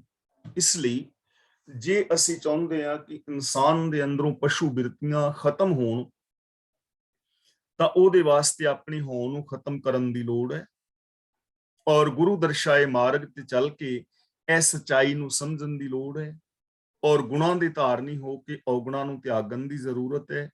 ਫਿਰ ਬੰਦੇ ਦੇ ਅੰਦਰੋਂ ਪਸ਼ੂ ਬਿਰਤੀਆਂ ਖਤਮ ਹੋ ਜਾਂਦੀਆਂ ਨੇ, ਫਿਰ ਇਹ ਜੂਨਾਂ ਵਾਲਾ ਖਿਆਲ ਵੀ ਨਹੀਂ ਆਉਂਦਾ। ਪੌੜੀ ਪੜੀਐ ਨਾਮ ਸਾਲਾ ਹੋਰ ਬੁੱਧੀ ਮਿਥਿਆ। ਇਹ ਬੁੱਧੀ ਦੇ ਨਾਲ ਬਿੰਦੀ ਲੱਗੀ, ਇਹਨੂੰ ਬਿੰਦੀ ਲਾ ਕੇ ਹੀ ਪੜਨਾ ਹੈ। ਬੁੱਧੀ, ਬੁੱਧੀ ਦਾ ਮਤਲਬ ਅਕਲਾਂ, ਚਲਾਕੀਆਂ। ਪੜੀਐ ਨਾਮ ਸਾਲਾ, ਨਾਮ ਦਾ ਮਤਲਬ ਹੁਕਮ, ਸਾਲਾ ਦਾ ਮਤਲਬ ਸਿੱਧ ਸਲਾਹ। ਪੜੀਏ ਦਾ ਮਤਲਬ ਪੜਨਾ ਚਾਹੀਦਾ, ਸਮਝਣਾ ਚਾਹੀਦਾ। ਤਾਂ ਗੁਰੂ ਜੀ ਕਹਿੰਦੇ ਨੇ ਪ੍ਰਭੂ ਦਾ ਹੁਕਮ ਪੜਨਾ ਚਾਹੀਦਾ ਹੈ, ਔਰ ਪ੍ਰਭੂ ਦੀ ਸਿੱਧ ਸਲਾਹ ਪੜਨੀ ਚਾਹੀਦੀ ਹੈ। ਮਤਲਬ ਕਿ ਰੱਬੀ ਹੁਕਮ ਨੂੰ ਸਮਝਣਾ ਚਾਹੀਦਾ ਹੈ, ਰੱਬੀ ਸਿੱਧ ਸਲਾਹ ਨੂੰ ਸਮਝਣਾ ਚਾਹੀਦਾ ਹੈ, ਰੱਬੀ ਸਿੱਧ ਸਲਾਹ ਮੁਤਾਬਕ ਜ਼ਿੰਦਗੀ ਜੀਣੀ ਚਾਹੀਦੀ ਹੈ, ਔਰ ਰੱਬੀ ਹੁਕਮ ਨੂੰ ਆਪਣੀ ਜ਼ਿੰਦਗੀ ਵਿੱਚ ਇੰਪਲੀਮੈਂਟ ਕਰਨਾ ਚਾਹੀਦਾ ਹੈ। ਹੋਰ ਬੁੱਧੀ ਮਿਥਿਆ, ਜੇ ਹੁਕਮ ਨੂੰ ਛੱਡ ਕੇ, ਸਿੱਧ ਸਲਾਹ ਨੂੰ ਛੱਡ ਕੇ ਅਸੀਂ ਕੁਝ ਹੋਰ ਪੜ੍ਹਦੇ ਹਾਂ ਜਾਂ ਹੋਰ ਕਰਮ ਕਰਦੇ ਹਾਂ, ਤਾਂ ਉਹ ਅਕਲਾਂ ਜਿਹੜੀਆਂ ਨੇ ਉਹ ਮਿਥਿਆ ਨੇ, ਉਹ ਚਲਾਕੀਆਂ, ਉਹ ਸਿਆਣਪਾਂ, ਉਹ ਕਿਸੇ ਕੰਮ ਦੀਆਂ ਨਹੀਂ ਹਨ। ਉਹ ਮਿਥਿਆ ਦਾ ਮਤਲਬ ਨਾਸ਼ਮਾਨ ਨੇ, ਉਹ ਤੁਹਾਨੂੰ ਨਾਸ਼ਮਾਨ ਦੇ ਨਾਲ ਜੋੜਨਗੀਆਂ। ਜਿੰਨੇ ਵੀ ਕਰਮ ਕਾਂਡ ਨੇ, ਜਾਂ ਰੱਬੀ ਰਜਾ ਤੋਂ ਉਲਟ ਚੱਲਣਾ ਹੈ, ਜਾਂ ਔਗੁਣਾਂ ਦੇ ਵਿੱਚ ਖਚਤ ਹੋਣਾ ਹੈ, ਜਿਹੜੀ ਅਕਲ ਬੰਦੇ ਨੂੰ ਗੁਣਾਂ ਨਾਲੋਂ ਤੋੜ ਕੇ ਔਗੁਣਾਂ ਵਿੱਚ ਜੋੜੇ, ਜਿਹੜੀ ਅਕਲ ਬੰਦੇ ਨੂੰ ਰੱਬੀ ਰਜਾ ਤੋਂ, ਕੁਦਰਤੀ ਨੇਮਾਂ ਤੋਂ ਉਲਟ ਪਾਸੇ ਤੁਰਨ ਦੀ ਪ੍ਰੇਰਨਾ ਦੇਵੇ, ਉਹ ਅਕਲ ਮਿਥਿਆ ਹੈ, ਉਹ ਅਕਲ ਬੇਕਾਰ ਹੈ, ਉਹ ਅਕਲ ਵਿਅਰਥ ਹੈ। ਬਿਨ ਸੱਚੇ ਵਪਾਰ ਜਨਮ ਬਿਰਥਿਆ। ਬਿਨ ਸੱਚੇ ਵਪਾਰ, ਕਿ ਸੱਚੇ ਵਪਾਰ ਤੋਂ ਬਿਨਾ, ਹੁਣ ਆਜੀਵਨ ਇੱਕ ਵਪਾਰ ਹੈ, ਅਸੀਂ ਇੱਕ ਵਪਾਰ ਹੀ ਕਰ ਰਹੇ ਹਾਂ, ਜੀਵਨ ਜੋ ਜੀ ਰਹੇ ਹਾਂ। ਤੇ ਜੀਵਨ ਲੋਕ ਦੋ ਤਰ੍ਹਾਂ ਦਾ ਜੀ ਰਹੇ ਨੇ, ਇੱਕ ਝੂਠਾ ਔਰ ਇੱਕ ਸੱਚਾ। ਕੁਝ ਲੋਕ ਉਹ ਨੇ ਜੋ ਸੱਚ ਨੂੰ ਆਧਾਰ ਬਣਾ ਕੇ ਇਹ ਜ਼ਿੰਦਗੀ ਜੀ ਰਹੇ ਨੇ, ਉਹ ਸੱਚਾ ਵਪਾਰ ਕਰ ਰਹੇ ਨੇ, ਉਹਨਾਂ ਦੇ ਬੋਲ ਸੱਚੇ ਨੇ, ਉਹਨਾਂ ਦਾ ਬਿਹੇਵੀਅਰ ਸੱਚਾ ਹੈ, ਉਹਨਾਂ ਦੀ ਸੋਚ ਸੱਚੀ ਹੈ। ਲੇਕਿਨ ਕਈ ਲੋਕ ਨੇ ਝੂਠਾ ਵਪਾਰ ਕਰ ਰਹੇ ਨੇ, ਉਹਨਾਂ ਦੇ ਬੋਲ ਝੂਠੇ ਨੇ, ਉਹਨਾਂ ਦੀ ਮਾਨਸਿਕਤਾ ਝੂਠੀ ਹੈ, ਉਹਨਾਂ ਦਾ ਬਿਹੇਵੀਅਰ ਝੂਠਾ ਹੈ। ਆਮ ਜ਼ਿੰਦਗੀ ਦੇ ਅੰਦਰ ਲੋਕ 2 ਨੰਬਰ ਦੇ ਧੰਦੇ ਕਰ ਰਹੇ ਨੇ, ਈਰਖਾ, ਦਵੇਸ਼, ਵੈਰ, ਵਿਰੋਧ ਆਦਿ ਕਰ ਰਹੇ ਨੇ। ਤਾਂ ਗੁਰੂ ਜੀ ਕਹਿੰਦੇ ਨੇ ਸੱਚੇ ਜੀਵਨ ਤੋਂ ਬਿਨਾ, ਰੱਬੀ ਸਿੱਧ ਸਲਾਹ ਤੋਂ ਬਿਨਾ, ਇਹ ਜੀਵਨ ਜਿਹੜਾ ਹੈ ਉਹ ਸਾਰੇ ਦਾ ਸਾਰਾ ਅਜਾਈ ਚਲਾ ਜਾਂਦਾ ਹੈ, ਵਿਅਰਥ ਚਲਾ ਜਾਂਦਾ ਹੈ, ਬੇਕਾਰ ਚਲਾ ਜਾਂਦਾ ਹੈ, ਦੁੱਖਾਂ ਦਾ ਕਾਰਨ ਬਣ ਜਾਂਦਾ ਹੈ। ਅੰਤ ਨਾ ਪਾਰਾਵਾਰ ਨਾ ਕਿਨਹੀ ਪਾਇਆ। ਪ੍ਰਭੂ ਦੇ ਪਾਰਾਵਾਰ ਦਾ ਅੰਤ ਨਹੀਂ ਹੈ, ਕਦੇ ਵੀ ਕਿਸੇ ਨੂੰ ਪ੍ਰਭੂ ਦਾ ਅੰਤ ਨਹੀਂ ਲੱਭਿਆ, ਸੰਸਾਰ ਦਾ ਅੰਤ ਨਹੀਂ ਲੱਭਿਆ, ਕਿਸੇ ਨੇ ਵੀ ਉਹਦੇ ਪਾਰਲੇ ਬੰਨੇ ਦਾ ਅੰਤ ਨਹੀਂ ਪਾਇਆ ਕਿ ਸੰਸਾਰ ਕਿੱਥੋਂ ਸ਼ੁਰੂ ਹੁੰਦਾ ਹੈ, ਕਿੱਥੇ ਖਤਮ ਹੋ ਜਾਂਦਾ ਹੈ, ਇਹਦਾ ਵੀ ਅੰਤ ਨਹੀਂ ਹੈ। ਰੱਬੀ ਗੁਣਾਂ ਦਾ ਅੰਤ ਨਹੀਂ, ਦਾਤਾਂ ਦਾ ਅੰਤ ਨਹੀਂ, ਤਾਂ ਉਹ ਅਨੰਤ ਅਨੰਤ ਹੈ, ਉਸ ਦਾ ਕਦੇ ਵੀ ਕਿਸੇ ਨੇ ਅੰਤ ਨਹੀਂ ਪਾਇਆ। ਸਭ ਜਗ ਗਰਭ ਗੁਬਾਰ ਤਿਨ ਸੱਚ ਨਾ ਪਾਇਆ। ਗਰਭ ਦਾ ਮਤਲਬ ਅਹੰਕਾਰ ਵਿੱਚ, ਜੇ ਗਰਭ ਦੇ ਵਿੱਚ ਭੱਬਾ ਹੋਏ ਨਾ, ਗਰਭ, ਤਾਂ ਉਸ ਦਾ ਮਤਲਬ ਹੁੰਦਾ ਹੈ ਮਾਂ ਦਾ ਗਰਭ। ਲੇਕਿਨ ਇੱਥੇ ਗਰਭ, ਬੱਬਾ ਇਹਦਾ ਮਤਲਬ ਹੈ ਅਹੰਕਾਰ, ਤੇ ਗੁਬਾਰ ਦਾ ਮਤਲਬ ਹੈ ਅੰਨਾ, ਅਗਿਆਨੀ। ਇਹਨਾਂ ਅਕਲਾਂ ਦੇ ਕਾਰਨ ਕਿ ਜੋ ਸੱਚ ਨੂੰ ਛੱਡ ਕੇ ਅਕਲ ਹੋਰ ਪਾਸੇ ਲੈ ਜਾਂਦੀ ਹੈ, ਝੂਠ ਵੱਲ, ਉਹ ਅਕਲ ਜੋ ਰੱਬੀ ਗੁਣਾਂ ਨੂੰ ਛੱਡ ਕੇ ਕਰਮ ਕਾਂਡਾਂ ਵੱਲ ਪ੍ਰੇਰਦੀ ਹੈ, ਉਹ ਅਕਲ ਜੋ ਸੱਚੇ ਜੀਵਨ ਦੀ ਜਗ੍ਹਾ ਝੂਠ ਦਾ ਜੀਵਨ ਵਾਲੇ ਪਾਸੇ ਪ੍ਰੇਰਦੀ ਹੈ, ਤਾਂ ਗੁਰੂ ਜੀ ਕਹਿੰਦੇ ਨੇ ਸਾਰਾ ਜਗਤ ਅਹੰਕਾਰ ਵਿੱਚ ਅੰਨਾ ਹੋ ਜਾਂਦਾ ਹੈ। ਤਿੰਨ ਸੱਚ ਨਾ ਪਾਇਆ। ਤੇ ਜਿਹੜੇ ਐਸੇ ਲੋਕ ਨੇ, ਐਸੀਆਂ ਅਕਲਾਂ ਵਾਲੇ ਵਿਦਵਾਨ ਨੇ, ਉਹਨਾਂ ਨੂੰ ਸੱਚ ਚੰਗਾ ਨਹੀਂ ਲੱਗਦਾ। ਸਭ ਜਗ ਗਰਭ ਗੁਬਾਰ, ਸਤ ਤਿੰਨ ਸੱਚ ਨਾ ਪਾਇਆ, ਉਹਨਾਂ ਲੋਕਾਂ ਨੂੰ ਸੱਚ ਚੰਗਾ ਨਹੀਂ ਲੱਗਦਾ। ਤਾਂ ਐਸੇ ਜਿਹੜੇ ਸਾਰੇ ਲੋਕ ਨੇ, ਸਾਰਾ ਜਗਤ ਹੈ ਅਹੰਕਾਰ ਦੇ ਅੰਦਰ ਅੰਨਾ ਹੋਇਆ ਰਹਿੰਦਾ ਹੈ। ਚੱਲੇ ਨਾਮ ਵਿਸਾਰ ਤਾਵਣ ਤੱਤਿਆ। ਚੱਲੇ ਦਾ ਮਤਲਬ ਚੱਲਦੇ ਨੇ, ਜੀਵਨ ਜੀਂਦੇ ਨੇ। ਤਾਵਣ ਦਾ ਮਤਲਬ ਹੈਗਾ ਕੜਾਏ ਦੇ ਵਿੱਚ, ਤਾਵਣ ਦੇ ਨਾਣੇ ਨਾਲ ਸਿਹਾਰੀ, ਇਹਨਾਂ ਦਾ ਮਤਲਬ ਕੜਾਏ ਵਿੱਚ। ਤੱਤਿਆ ਦਾ ਮਤਲਬ ਤੱਤੇ, ਤਲੇ ਜਾਂਦੇ ਨੇ। ਚੱਲੇ ਨਾਮ ਵਿਸਾਰ, ਨਾਮ ਦਾ ਮਤਲਬ ਹੁਕਮ, ਜੋ ਰੱਬੀ ਹੁਕਮ ਨੂੰ ਭੁਲਾ ਕੇ ਤੁਰਦੇ ਨੇ, ਯਾਨੀ ਕੁਦਰਤ ਦੇ ਨਿਯਮਾਂ ਨੂੰ ਫੋਲੋ ਨਹੀਂ ਕਰਦੇ। ਜੋ ਰਿਕੁਆਇਰਮੈਂਟ ਹੈ ਸੁੱਖਾਂ ਵਾਸਤੇ, ਚੰਗੇ ਜੀਵਨ ਵਾਸਤੇ, ਉਹਨੂੰ ਫੋਲੋ ਨਹੀਂ ਕਰਦੇ। ਉਹ ਕੜਾਏ ਦੇ ਵਿੱਚ ਤਲੇ ਜਾਂਦੇ ਨੇ, ਮਾਨੋ ਕੜਾਏ ਵਿੱਚ ਤਲੇ ਜਾ ਰਹੇ ਨੇ। ਹੁਣ ਕੜਾਏ ਵਿੱਚ ਤਲੇ ਜਾਣ ਦਾ ਮਤਲਬ ਇਹ ਨਹੀਂ ਕਿ ਉਹਨਾਂ ਨੂੰ ਤੇਲ ਵਿੱਚ ਪਾ ਕੇ ਕੜਾਏ ਦੇ ਵਿੱਚ ਤੇ ਤੇਲ ਦੇ ਵਿੱਚ ਤਲਿਆ ਜਾਂਦਾ ਹੈ। ਦੁੱਖਾਂ ਦੇ ਤੇਲ ਵਿੱਚ ਤਲੇ ਜਾ ਰਹੇ, ਦੁੱਖਾਂ ਦੇ ਤੇਲ ਦੇ ਕੜਾਏ ਵਿੱਚ ਤਲੇ ਜਾ ਰਹੇ ਨੇ, ਜਿਨ੍ਹਾਂ ਨੇ ਪ੍ਰਭੂ ਦੇ ਹੁਕਮ ਨੂੰ ਭੁਲਾਇਆ ਹੋਇਆ ਹੈ। ਹੁਣ ਹੁਕਮ ਬਾਰੇ ਆਪ ਸਾਰੇ ਸਮਝਦੇ ਹੋ, ਹੁਕਮ, ਰਜ਼ਾ, ਭਾਣਾ, ਲੇਖ ਦਾ ਮਤਲਬ ਸਿਸਟਮ। ਜਦੋਂ ਵੀ ਸਿਸਟਮ ਨੂੰ ਤੋੜਿਆ ਜਾਏਗਾ ਤਾਂ ਉਦੋਂ ਦੁੱਖਾਂ ਦੇ ਤੇਲ ਵਿੱਚ ਬੰਦਾ ਤਲਿਆ ਜਾਂਦਾ ਹੈ। ਜਿਵੇਂ ਪਰਿਵਾਰਾਂ ਦੀ ਆਪਾਂ ਆਮ ਗੱਲ ਕਰਦੇ ਹਾਂ, ਤਾਂ ਪਰਿਵਾਰਾਂ ਦੇ ਅੰਦਰ ਕੁਝ ਨਿਯਮ ਨੇ। ਪਤਨੀ ਹੈ, ਪਤੀ ਹੈ, ਨੂੰਹ ਹੈ, ਸੱਸ ਹੈ, ਜਾਂ ਧੀਆਂ ਪੁੱਤਰ ਮਾਪੇ ਨੇ, ਇਹਨਾਂ ਦੇ ਕੁਝ ਨੇਮ ਨੇ ਨਾ, ਨਿਯਮ ਨੇ, ਫਰਜ਼ ਨੇ। ਜੇ ਉਹਨਾਂ ਫਰਜ਼ਾਂ ਨੂੰ ਪੂਰਿਆਂ ਹਰ ਬੰਦਾ ਕਰੇ ਸੱਚ ਨੂੰ ਆਧਾਰ ਬਣਾ ਕੇ, ਤਾਂ ਉਹ ਪਰਿਵਾਰ ਸੁਖੀ ਔਰ ਸ਼ਾਂਤ ਹੈ। ਪਰ ਜੇਕਰ ਸੱਚ ਨੂੰ ਆਧਾਰ ਨਾ ਬਣਾਏ, ਕੋਈ ਆਪਣੇ ਫਰਜ਼ਾਂ ਨੂੰ ਪੂਰਿਆਂ ਨਾ ਕਰੇ, ਤਾਂ ਤੇਲ ਦੇ ਵਿੱਚ ਤਲੇ ਜਾਂਦੇ ਨੇ, ਕੜਾਇਆਂ ਵਿੱਚ ਤਲੇ ਜਾਂਦੇ ਨੇ, ਮਤਲਬ ਕਿ ਦੁਖੀ ਹੁੰਦੇ ਨੇ। ਉਹਨਾਂ ਦੇ ਜੀਵਨ ਦੇ ਅੰਦਰ ਦੁੱਖ ਬਣਿਆ ਰਹਿੰਦਾ ਹੈ। ਬਲਦੀ ਅੰਦਰ ਤੇਲ ਦੁਬਧਾ ਘੱਤਿਆ। ਜਿਵੇਂ ਅਸੀਂ ਆਮ ਕਹਾਵਤ ਵਰਤਦੇ ਹਾਂ ਕਿ ਫਲਾਂ ਬੰਦੇ ਨੇ ਤੇ ਬਲਦੀ ਤੇ ਤੇਲ ਪਾਇਆ ਹੈ। ਹੁਣ ਅੱਗ ਬਲ ਰਹੀ ਹੋਵੇ, ਉਸ ਬਲਦੀ ਅੱਗ ਤੇ ਜੇ ਤਾਂ ਪਾਓ ਪਾਣੀ ਤਾਂ ਅੱਗ ਬੁਝ ਜਾਏਗੀ, ਪਰ ਜੇ ਬਲਦੀ ਅੱਗ ਦੇ ਉੱਤੇ ਕੋਈ ਮਿੱਟੀ ਦਾ ਤੇਲ ਪਾਏ, ਪੈਟਰੋਲ ਪਾਏ, ਤੇ ਭਾਂਬੜ ਹੋਰ ਮੱਚੇਗਾ। ਤਾਂ ਗੁਰੂ ਪਾਤਸ਼ਾਹ ਜੀ ਕਹਿੰਦੇ ਨੇ, ਜੋ ਰੱਬੀ ਹੁਕਮ ਨੂੰ ਵਿਸਾਰ ਰਹੇ ਨੇ, ਉਹ ਪਹਿਲਾਂ ਹੀ ਕੜਾਏ ਦੇ ਵਿੱਚ ਤਲੇ ਜਾ ਰਹੇ ਨੇ, ਦੁੱਖਾਂ ਦੇ ਅੰਦਰ। ਤੇ ਇਸ ਦੁੱਖਾਂ ਦੀ ਬਲਦੀ ਅੱਗ ਦੇ ਉੱਤੇ, ਬਲਦੀ ਅੰਦਰ ਤੇਲ, ਉੱਤੇ ਤੇਲ ਪਾਇਆ ਜਾ ਰਿਹਾ ਹੈ। ਤੇ ਉਹ ਤੇਲ ਕਿਹੜਾ ਹੈ? ਦੁਬਦਾ। ਦੁਬਦਾ ਦਾ ਮਤਲਬ ਦੋ ਤਰ੍ਹਾਂ ਦਾ ਜੀਵਨ, ਅੰਦਰੋਂ ਹੋਰ ਤੇ ਬਾਹਰੋਂ ਹੋਰ, ਮੇਰ ਤੇਰ ਦੇ ਵਿਤਕਰੇ। ਪਹਿਲਾਂ ਹੀ ਵਿਕਾਰਾਂ ਵਿੱਚ ਬੰਦਾ ਖਚਤ ਦੁਖੀ ਹੋ ਰਿਹਾ ਹੈ, ਤੇ ਅੱਗੋਂ ਮੇਰ ਤੇਰ ਦੇ ਵਿਤਕਰੇ, ਅੰਦਰੋਂ ਹੋਰ ਤੇ ਬਾਹਰੋਂ ਹੋਰ, ਦੋ ਤਰ੍ਹਾਂ ਦਾ ਜੀਵਨ। ਇਹ ਦੁਬਦਾ ਜਿਹੜੀ ਹੈ, ਦੁੱਖਾਂ ਦੇ ਅੰਦਰ ਤੇਲ ਦਾ ਕੰਮ ਕਰਦੀ ਹੈ, ਤੇ ਬੰਦਾ ਹੋਰ ਦੁਖੀ ਹੁੰਦਾ ਹੈ। ਆਇਆ ਉੱਠੀ ਖੇਲ ਫਿਰੈ ਉਵੱਤਿਆ।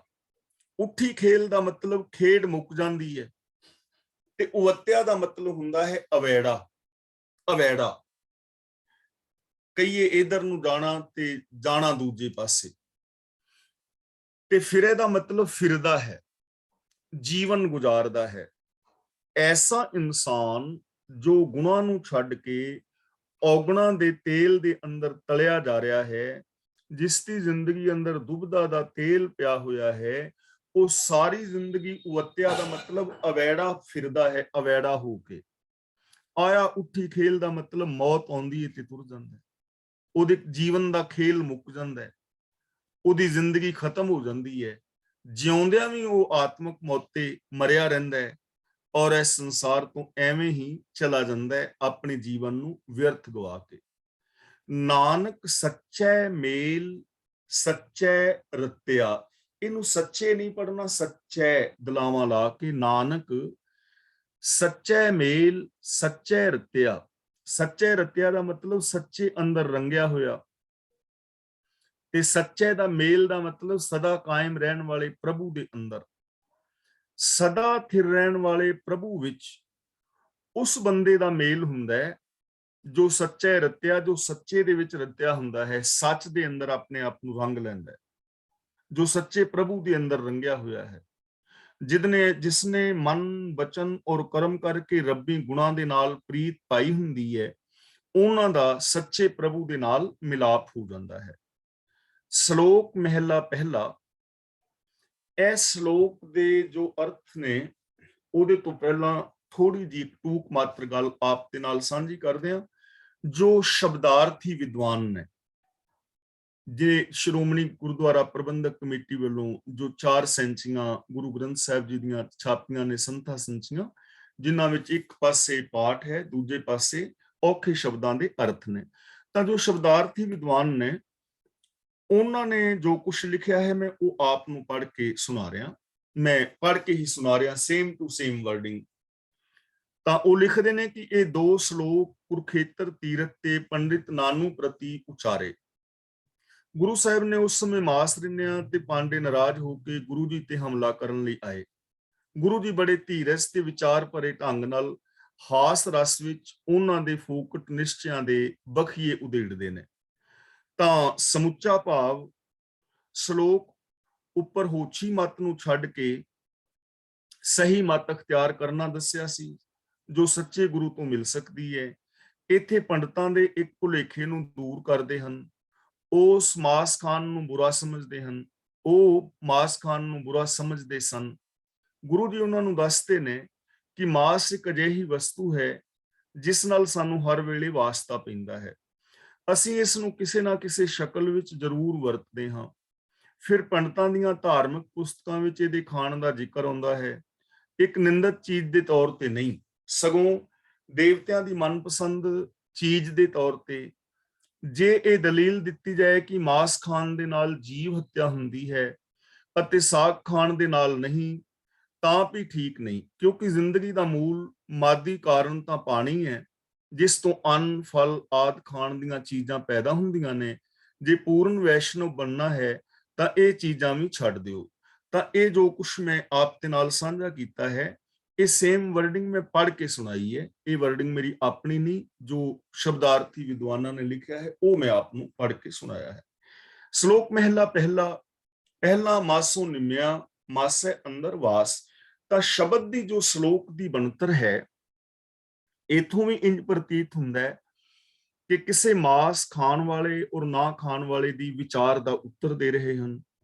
ਕੁਝ ਲੋਕ ਮਾਸ ਖਾਣ ਨੂੰ ਮਾੜਾ ਸਮਝਦੇ ਨੇ, ਕੁਝ ਲੋਕ ਮਾਸ ਖਾਣ ਨੂੰ ਚੰਗਾ ਸਮਝਦੇ ਨੇ, ਔਰ ਇਹੀ ਸਮਝਿਆ ਜਾਂਦਾ ਹੈ ਕਿ ਮਾਸ ਖਾਣ ਵਾਲੇ ਨਰਕਾਂ ਵਿੱਚ ਪੈਣਗੇ ਤੇ ਨਾ ਮਾਸ ਖਾਣ ਵਾਲੇ ਜਿਹੜੇ ਨੇ ਉਹ ਸਵਰਗਾਂ ਵਿੱਚ ਜਾਣਗੇ, ਜਾਂ ਹੋਰ ਬਹੁਤ ਸਾਰੀਆਂ ਵਿਚਾਰਾਂ ਹੁੰਦੀਆਂ ਨੇ। ਤਾਂ ਗੁਰੂ ਸਾਹਿਬ ਜੀ ਸਾਨੂੰ ਇੱਥੇ ਸਮਝਾ ਰਹੇ ਨੇ ਕਿ ਮਾਸ ਦੇ ਨਾਲ ਹਰ ਵੇਲੇ ਵਾਹ ਪੈਂਦਾ ਹੈ। ਕੱਲਾ ਮਾਸ ਛੱਡਣ ਦੇ ਨਾਲ ਜੀਵਨ ਸਫਲ ਨਹੀਂ ਹੋ ਸਕਦਾ, ਔਰ ਕੱਲਾ ਮਾਸ ਖਾਣ ਦੇ ਨਾਲ ਜੀਵਨ ਵਿੱਚ ਨਿਰੀਆਂ ਖੁਸ਼ੀਆਂ ਨਹੀਂ ਮਿਲ ਸਕਦੀਆਂ। ਤਾਂ ਗੁਰੂ ਪਾਤਸ਼ਾਹ ਜੀ ਸਮਝਾ ਰਹੇ ਨੇ, ਪਹਿਲਾਂ ਮਾਸੋਂ ਨਿੰਮਿਆ ਮਾਸੇ ਅੰਦਰ ਵਾਸ। ਨਿੰਮਾ ਦਾ ਮਤਲਬ, ਨਿੰਮਿਆਂ ਦਾ ਮਤਲਬ ਨਿਰਮਿਆ, ਬਣਿਆ, ਯਾਨੀ ਮੁੱਢ ਬੱਜਾ। ਸਭ ਤੋਂ ਪਹਿਲਾਂ ਮਾਸ ਤੋਂ ਜੀਵ ਦੀ ਹਸਤੀ ਦਾ ਮੁੱਢ ਬੱਜਿਆ। ਮਾਸ ਤੋਂ ਮਤਲਬ ਪਿਤਾ ਦੇ ਵੀਰਜ ਤੋਂ। ਸਭ ਤੋਂ ਪਹਿਲਾਂ ਮਾਸੋਂ ਨਿੰਮਿਆ ਦਾ ਮਤਲਬ ਮਾਸ ਭਾਵ ਪਿਤਾ ਦੇ ਵੀਰਜ ਤੋਂ ਜੀਵ ਦੀ ਹਸਤੀ ਦਾ ਮੁੱਢ ਬੱਜਾ। ਮਾਸੇ ਅੰਦਰ ਵਾਸ, ਤੇ ਫਿਰ ਮਾਸ ਦਾ ਭਾਵ ਮਾਂ ਦੇ ਪੇਟ ਵਿੱਚ ਇਹਦਾ ਵਸੇਬਾ ਹੁੰਦਾ ਹੈ। ਮਾਂ ਦੇ ਪੇਟ ਵਿੱਚ ਮਾਸ ਦੇ ਅੰਦਰ ਹੀ ਵਸੇਬਾ ਹੋਇਆ। ਮਾਂ ਦਾ ਪੇਟ ਵੀ ਮਾਸ ਦਾ, ਪਿਤਾ ਦਾ ਵੀਰਜ ਵੀ ਮਾਸ ਤੋਂ ਪੈਦਾ ਹੋਇਆ। ਜਿਉ ਪਾਏ ਮਾਸ ਮੂੰਹ ਮਿਲਿਆ, ਹੱਡ ਚੰਮ ਤਨ ਮਾਸ। ਜਿਉ ਪਾਏ ਦਾ ਮਤਲਬ ਇਸ ਸਰੀਰ ਦੇ ਅੰਦਰ ਜਿਹੜੀ ਜਿੰਦ ਪਾਈ ਗਈ ਉਹ ਵੀ ਮਾਸ ਵਿੱਚ ਹੀ। ਹੁਣ ਸਾਡੇ ਜੀਵਨ ਜੋ ਜਿੰਦ ਹੈ, ਜਾਨ ਹੈ, ਜੋ ਸਾਡੇ ਅੰਦਰ એનર્ਜੀ ਕੰਮ ਕਰ ਰਹੀ ਹੈ, ਉਹ ਵੀ ਮਾਸ ਵਿੱਚ ਹੀ ਹੈ। ਮਾਸ ਮੂੰਹ ਮਿਲਿਆ ਦਾ ਮਤਲਬ ਕਿ ਜੀਭ ਜਿਹੜੀ ਮਿਲੀ ਸਾਨੂੰ ਮੂੰਹ ਦੇ ਅੰਦਰ, ਇਹ ਵੀ ਮਾਸ ਦੀ ਮਿਲੀ। ਇਹਦੇ ਸਰੀਰ ਦੀ ਸਾਰੀ ਘਾੜਤ, ਹੱਡ ਚੰਮ ਤਨ ਮਾਸ, ਹੱਡ ਵੀ, ਚੰਮ ਵੀ, ਸਰੀਰ ਸਭ ਕੁਝ ਮਾਸ ਹੀ ਬਣਦਾ ਹੈ। ਮਾਸ ਵਿੱਚੋਂ ਹੀ ਹੱਡੀਆਂ, ਚੰਮ ਸਾਰਾ ਕੁਝ ਬਣ ਰਿਹਾ ਹੈ। ਇਹ ਸਾਰਾ ਕੁਝ ਮਾਸ ਦਾ ਹੀ ਬਣਿਆ ਹੈ। ਮਾਸੋਂ ਬਾਹਰ ਕੱਢਿਆ ਮੰਮਾ ਮਾਸ ਗਿਰਾਸ। ਗਿਰਾਸ ਦਾ ਮਤਲਬ ਗ੍ਰਾਹੀ, ਮੰਮਾ ਦਾ ਮਤਲਬ ਮਾਂ ਦਾ ਜੋ ਥਨ ਹੈ। ਮਾਸੋਂ ਬਾਹਰ ਕੱਢਿਆ ਦਾ ਮਤਲਬ ਮਾਂ ਦੇ ਪੇਟ ਦੇ ਵਿੱਚੋਂ ਜਦੋਂ ਬਾਹਰ ਭੇਜਿਆ ਜਾਂਦਾ ਹੈ, ਜਦੋਂ ਮਾਂ ਦੇ ਪੇਟ ਰੂਪ ਮਾਸ ਵਿੱਚੋਂ ਹੀ ਇਹਨੂੰ ਬਾਹਰ ਕੱਢਿਆ। ਮੰਮਾ ਮਾਸ ਗਿਰਾਸ, ਤੇ ਸਭ ਤੋਂ ਪਹਿਲੀ ਜੋ ਗ੍ਰਾਹੀ ਇਹਨੂੰ ਖੁਰਾਕ ਮਿਲੀ ਉਹ ਵੀ ਮਾਂ ਦਾ ਥਣ ਹੀ ਇਹਦੇ ਮੂੰਹ ਦੇ ਵਿੱਚ ਪਿਆ, ਤੇ ਉਹਦੇ ਵਿੱਚੋਂ ਦੁੱਧ ਇਹਨੂੰ ਮਿਲਿਆ। ਉਹ ਦੁੱਧ ਵੀ ਮਾਸ ਵਿੱਚੋਂ ਹੀ ਬਣਿਆ ਹੋਇਆ ਸੀ। ਮੂੰਹ ਮਾਸੈ ਕਾ, ਜੀਭ ਮਾਸੈ ਕੀ, ਮਾਸੈ ਅੰਦਰ ਸਾਸ। ਗੁਰੂ ਜੀ ਕਹਿੰਦੇ ਨੇ ਇਹਦਾ ਮੂੰਹ ਵੀ ਮਾਸ ਦਾ ਹੈ, ਜੀਭ ਵੀ ਮਾਸ ਦੀ ਹੈ, ਤੇ ਮਾਸ ਦੇ ਅੰਦਰ ਹੀ ਸਵਾਸ ਚੱਲ ਰਹੇ ਨੇ। ਜੋ ਸਵਾਸ ਆ ਰਹੇ ਨੇ ਜਾ ਰਹੇ ਨੇ ਮਾਸ ਵਿੱਚ ਹੀ ਚੱਲ ਰਹੇ ਨੇ। ਵੱਡਾ ਹੋਆ ਵਿਆਹਿਆ, ਘਰ ਲੈ ਆਇਆ ਮਾਸ। ਇੱਥੇ ਮਾਸ ਦਾ ਮਤਲਬ ਪਿੱਛੇ ਹੈ ਇਸਤਰੀ। ਜਦੋਂ ਜਵਾਨ ਹੁੰਦਾ ਹੈ, ਵੱਡਾ ਹੋਆ ਦਾ ਮਤਲਬ ਜਵਾਨ ਹੋਇਆ, ਵਿਆਹਿਆ ਦਾ ਮਤਲਬ ਇਹਦਾ ਵਿਆਹ ਹੋਇਆ, ਵਿਆਹਿਆ ਜਾਂਦਾ ਹੈ। ਤਾਂ ਘਰ ਲੈ ਆਇਆ ਮਾਸ, ਜਦੋਂ ਘਰ ਲਿਆਂਦੀ ਤਾਂ ਇਸਤਰੀ ਵੀ ਮਾਸ ਦੀ ਸੀ, ਮਾਸ ਹੀ ਘਰ ਲਿਆਂਦਾ। ਮਾਸ ਦਾ, ਮਾਸ ਦੇ ਨਾਲ ਹੀ ਵਿਆਹ ਹੋਇਆ, ਮਾਸ ਘਰ ਲੈ ਆਂਦਾ। ਮਾਸੋਂ ਹੀ ਮਾਸ ਉਪਜੈ, ਮਾਸੋਂ ਸਭੋ ਸਾਕ। ਫਿਰ ਉਸ ਮਾਸੋਂ ਹੀ ਦਾ ਮਤਲਬ ਮਾਸ ਤੋਂ, ਮਾਸ ਉਪਜੈ ਦਾ ਮਤਲਬ ਮਾਸ ਹੀ ਪੈਦਾ ਹੁੰਦਾ ਹੈ।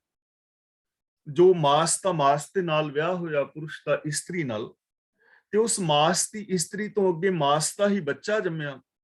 ਮਾਸੋਂ ਹੀ ਮਾਸ ਉਪਜੈ, ਯਾਨੀ ਜੋ ਬੱਚਾ ਜੰਮਿਆ ਉਹ ਵੀ ਮਾਸ ਦਾ ਸੀ। ਮਾਸੋਂ ਸਭੋ ਸਾਕ, ਸਾਰੇ ਜਗਤ ਦੇ ਜਿਹੜੇ ਸਾਕ ਨੇ, ਸੰਬੰਧੀ ਨੇ, ਉਹ ਵੀ ਮਾਸ ਤੋਂ ਹੀ ਪੈਦਾ ਹੋਏ। ਚਾਹੇ ਉਹ ਭੈਣਾਂ ਨੇ, ਭਰਾ ਨੇ, ਚਾਚੇ ਤਾਏ, ਨਾਨਕੇ ਦਾਦਕੇ, ਹਰ ਬੰਦਾ ਮਾਸ ਤੋਂ ਹੀ ਪੈਦਾ ਹੋਇਆ। ਮਾਸ ਤੋਂ ਹੀ ਸਾਰੇ ਰਿਸ਼ਤੇ ਨੇ। ਸਤਿਗੁਰ ਮਿਲਿਆ, ਹੁਕਮ ਬੁੱਝੀਐ, ਤਾਂ ਕੋ ਆਵੇ ਰਾਸ। ਕੋ ਦਾ ਮਤਲਬ ਕੋਈ, ਆਵੇ ਰਾਸ ਦਾ ਮਤਲਬ ਰਾਸ ਆਉਂਦਾ ਹੈ, ਸਿਰੇ ਚੜਦਾ ਹੈ, ਯਾਨੀ ਸਫਲ ਹੁੰਦਾ ਹੈ।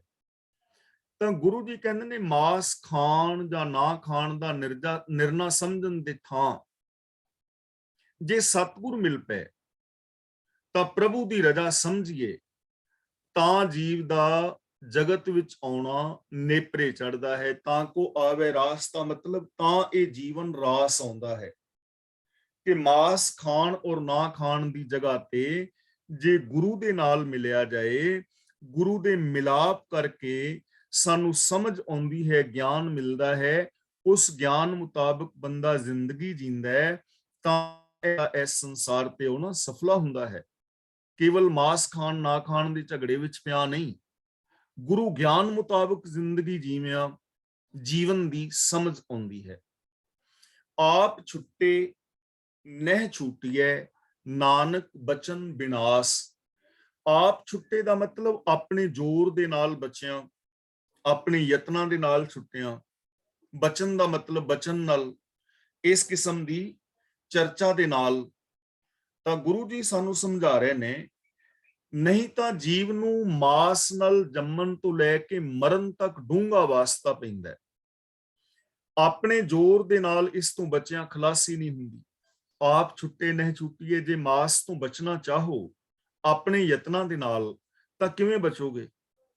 ਸਮਾਜ ਵਿੱਚ ਤੇ ਰਹਿਣਾ ਪੈਣਾ ਹੈ। ਪਸ਼ੂ ਪੰਛੀ ਮਾਸ ਤੇ ਬਣੇ ਨੇ, ਰਿਸ਼ਤੇਦਾਰ ਭੈਣ ਭਰਾ ਯਾਰ ਦੋਸਤ ਮਾਸ ਤੇ ਬਣੇ ਨੇ, ਇਹਨਾਂ ਦੇ ਨਾਲ ਹਮੇਸ਼ਾ ਸਾਨੂੰ ਵਾਹ ਪੈਣਾ ਹੈ। ਐਵੇਂ ਛੁੱਟ ਹੀ ਨਹੀਂ ਸਕਦੇ। ਨਾਨਕ ਬਚਨ ਬਿਨਾਸ਼। ਤਾਂ ਗੁਰੂ ਜੀ ਕਹਿੰਦੇ ਨੇ ਇਹੋ ਜੀ ਚਰਚਾ ਦੇ ਨਾਲ ਨਿਰੀ ਹਾਨੀ ਹੁੰਦੀ ਹੈ, ਵਿਨਾਸ਼ ਹੁੰਦਾ ਹੈ। ਜੇ ਮੀਟ ਖਾਣ ਔਰ ਨਾ ਖਾਣ ਬਾਰੇ ਚਰਚਾ ਕਰੋਗੇ ਨਾ ਤਾਂ ਸਿਰਫ ਹਾਨੀ ਹੋਏਗੀ, ਝਗੜਾ ਵਧੇਗਾ, ਹੋਰ ਇਹਦਾ ਕੋਈ ਹੱਲ ਨਿਕਲਣ ਵਾਲਾ ਨਹੀਂ ਹੈ।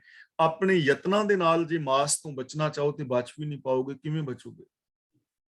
ਮਹਿਲਾ ਪਹਿਲਾ, ਮਾਸ ਮਾਸ ਕਰ ਮੂਰਖ ਝਗੜੇ, ਗਿਆਨ ਧਿਆਨ ਨਹੀਂ ਜਾਣੈ। ਝਗੜੇ ਦਾ ਮਤਲਬ ਚਰਚਾ ਕਰਦਾ ਹੈ, ਗਿਆਨ ਦਾ ਮਤਲਬ ਉੱਚੀ ਸਮਝ, ਆਤਮਿਕ ਜੀਵਨ ਦੀ ਸੂਝ, ਧਿਆਨ ਦਾ ਮਤਲਬ ਉੱਚੀ ਸੁਰਤ, ਲਗਨ।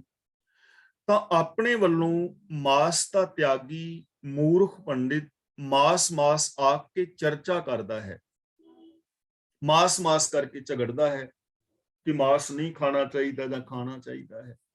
ਗਿਆਨ ਧਿਆਨ ਨਹੀਂ ਜਾਣੇ। ਗਿਆਨ ਦਾ ਮਤਲਬ ਆਤਮਿਕ ਜੀਵਨ ਦੀ ਸੂਝ, ਉੱਚੇ ਆਤਮਿਕ ਜੀਵਨ ਦੀ ਸੂਝ ਨਹੀਂ ਹੈ।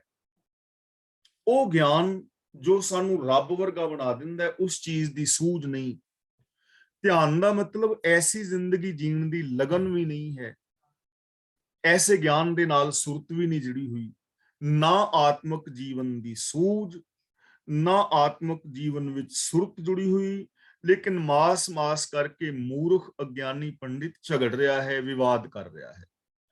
ਕੌਣ ਮਾਸ ਕੌਣ ਸਾਗ ਕਹਾਵੇ, ਕਿਸਮਹਿ ਪਾਪ ਸਮਾਣੇ।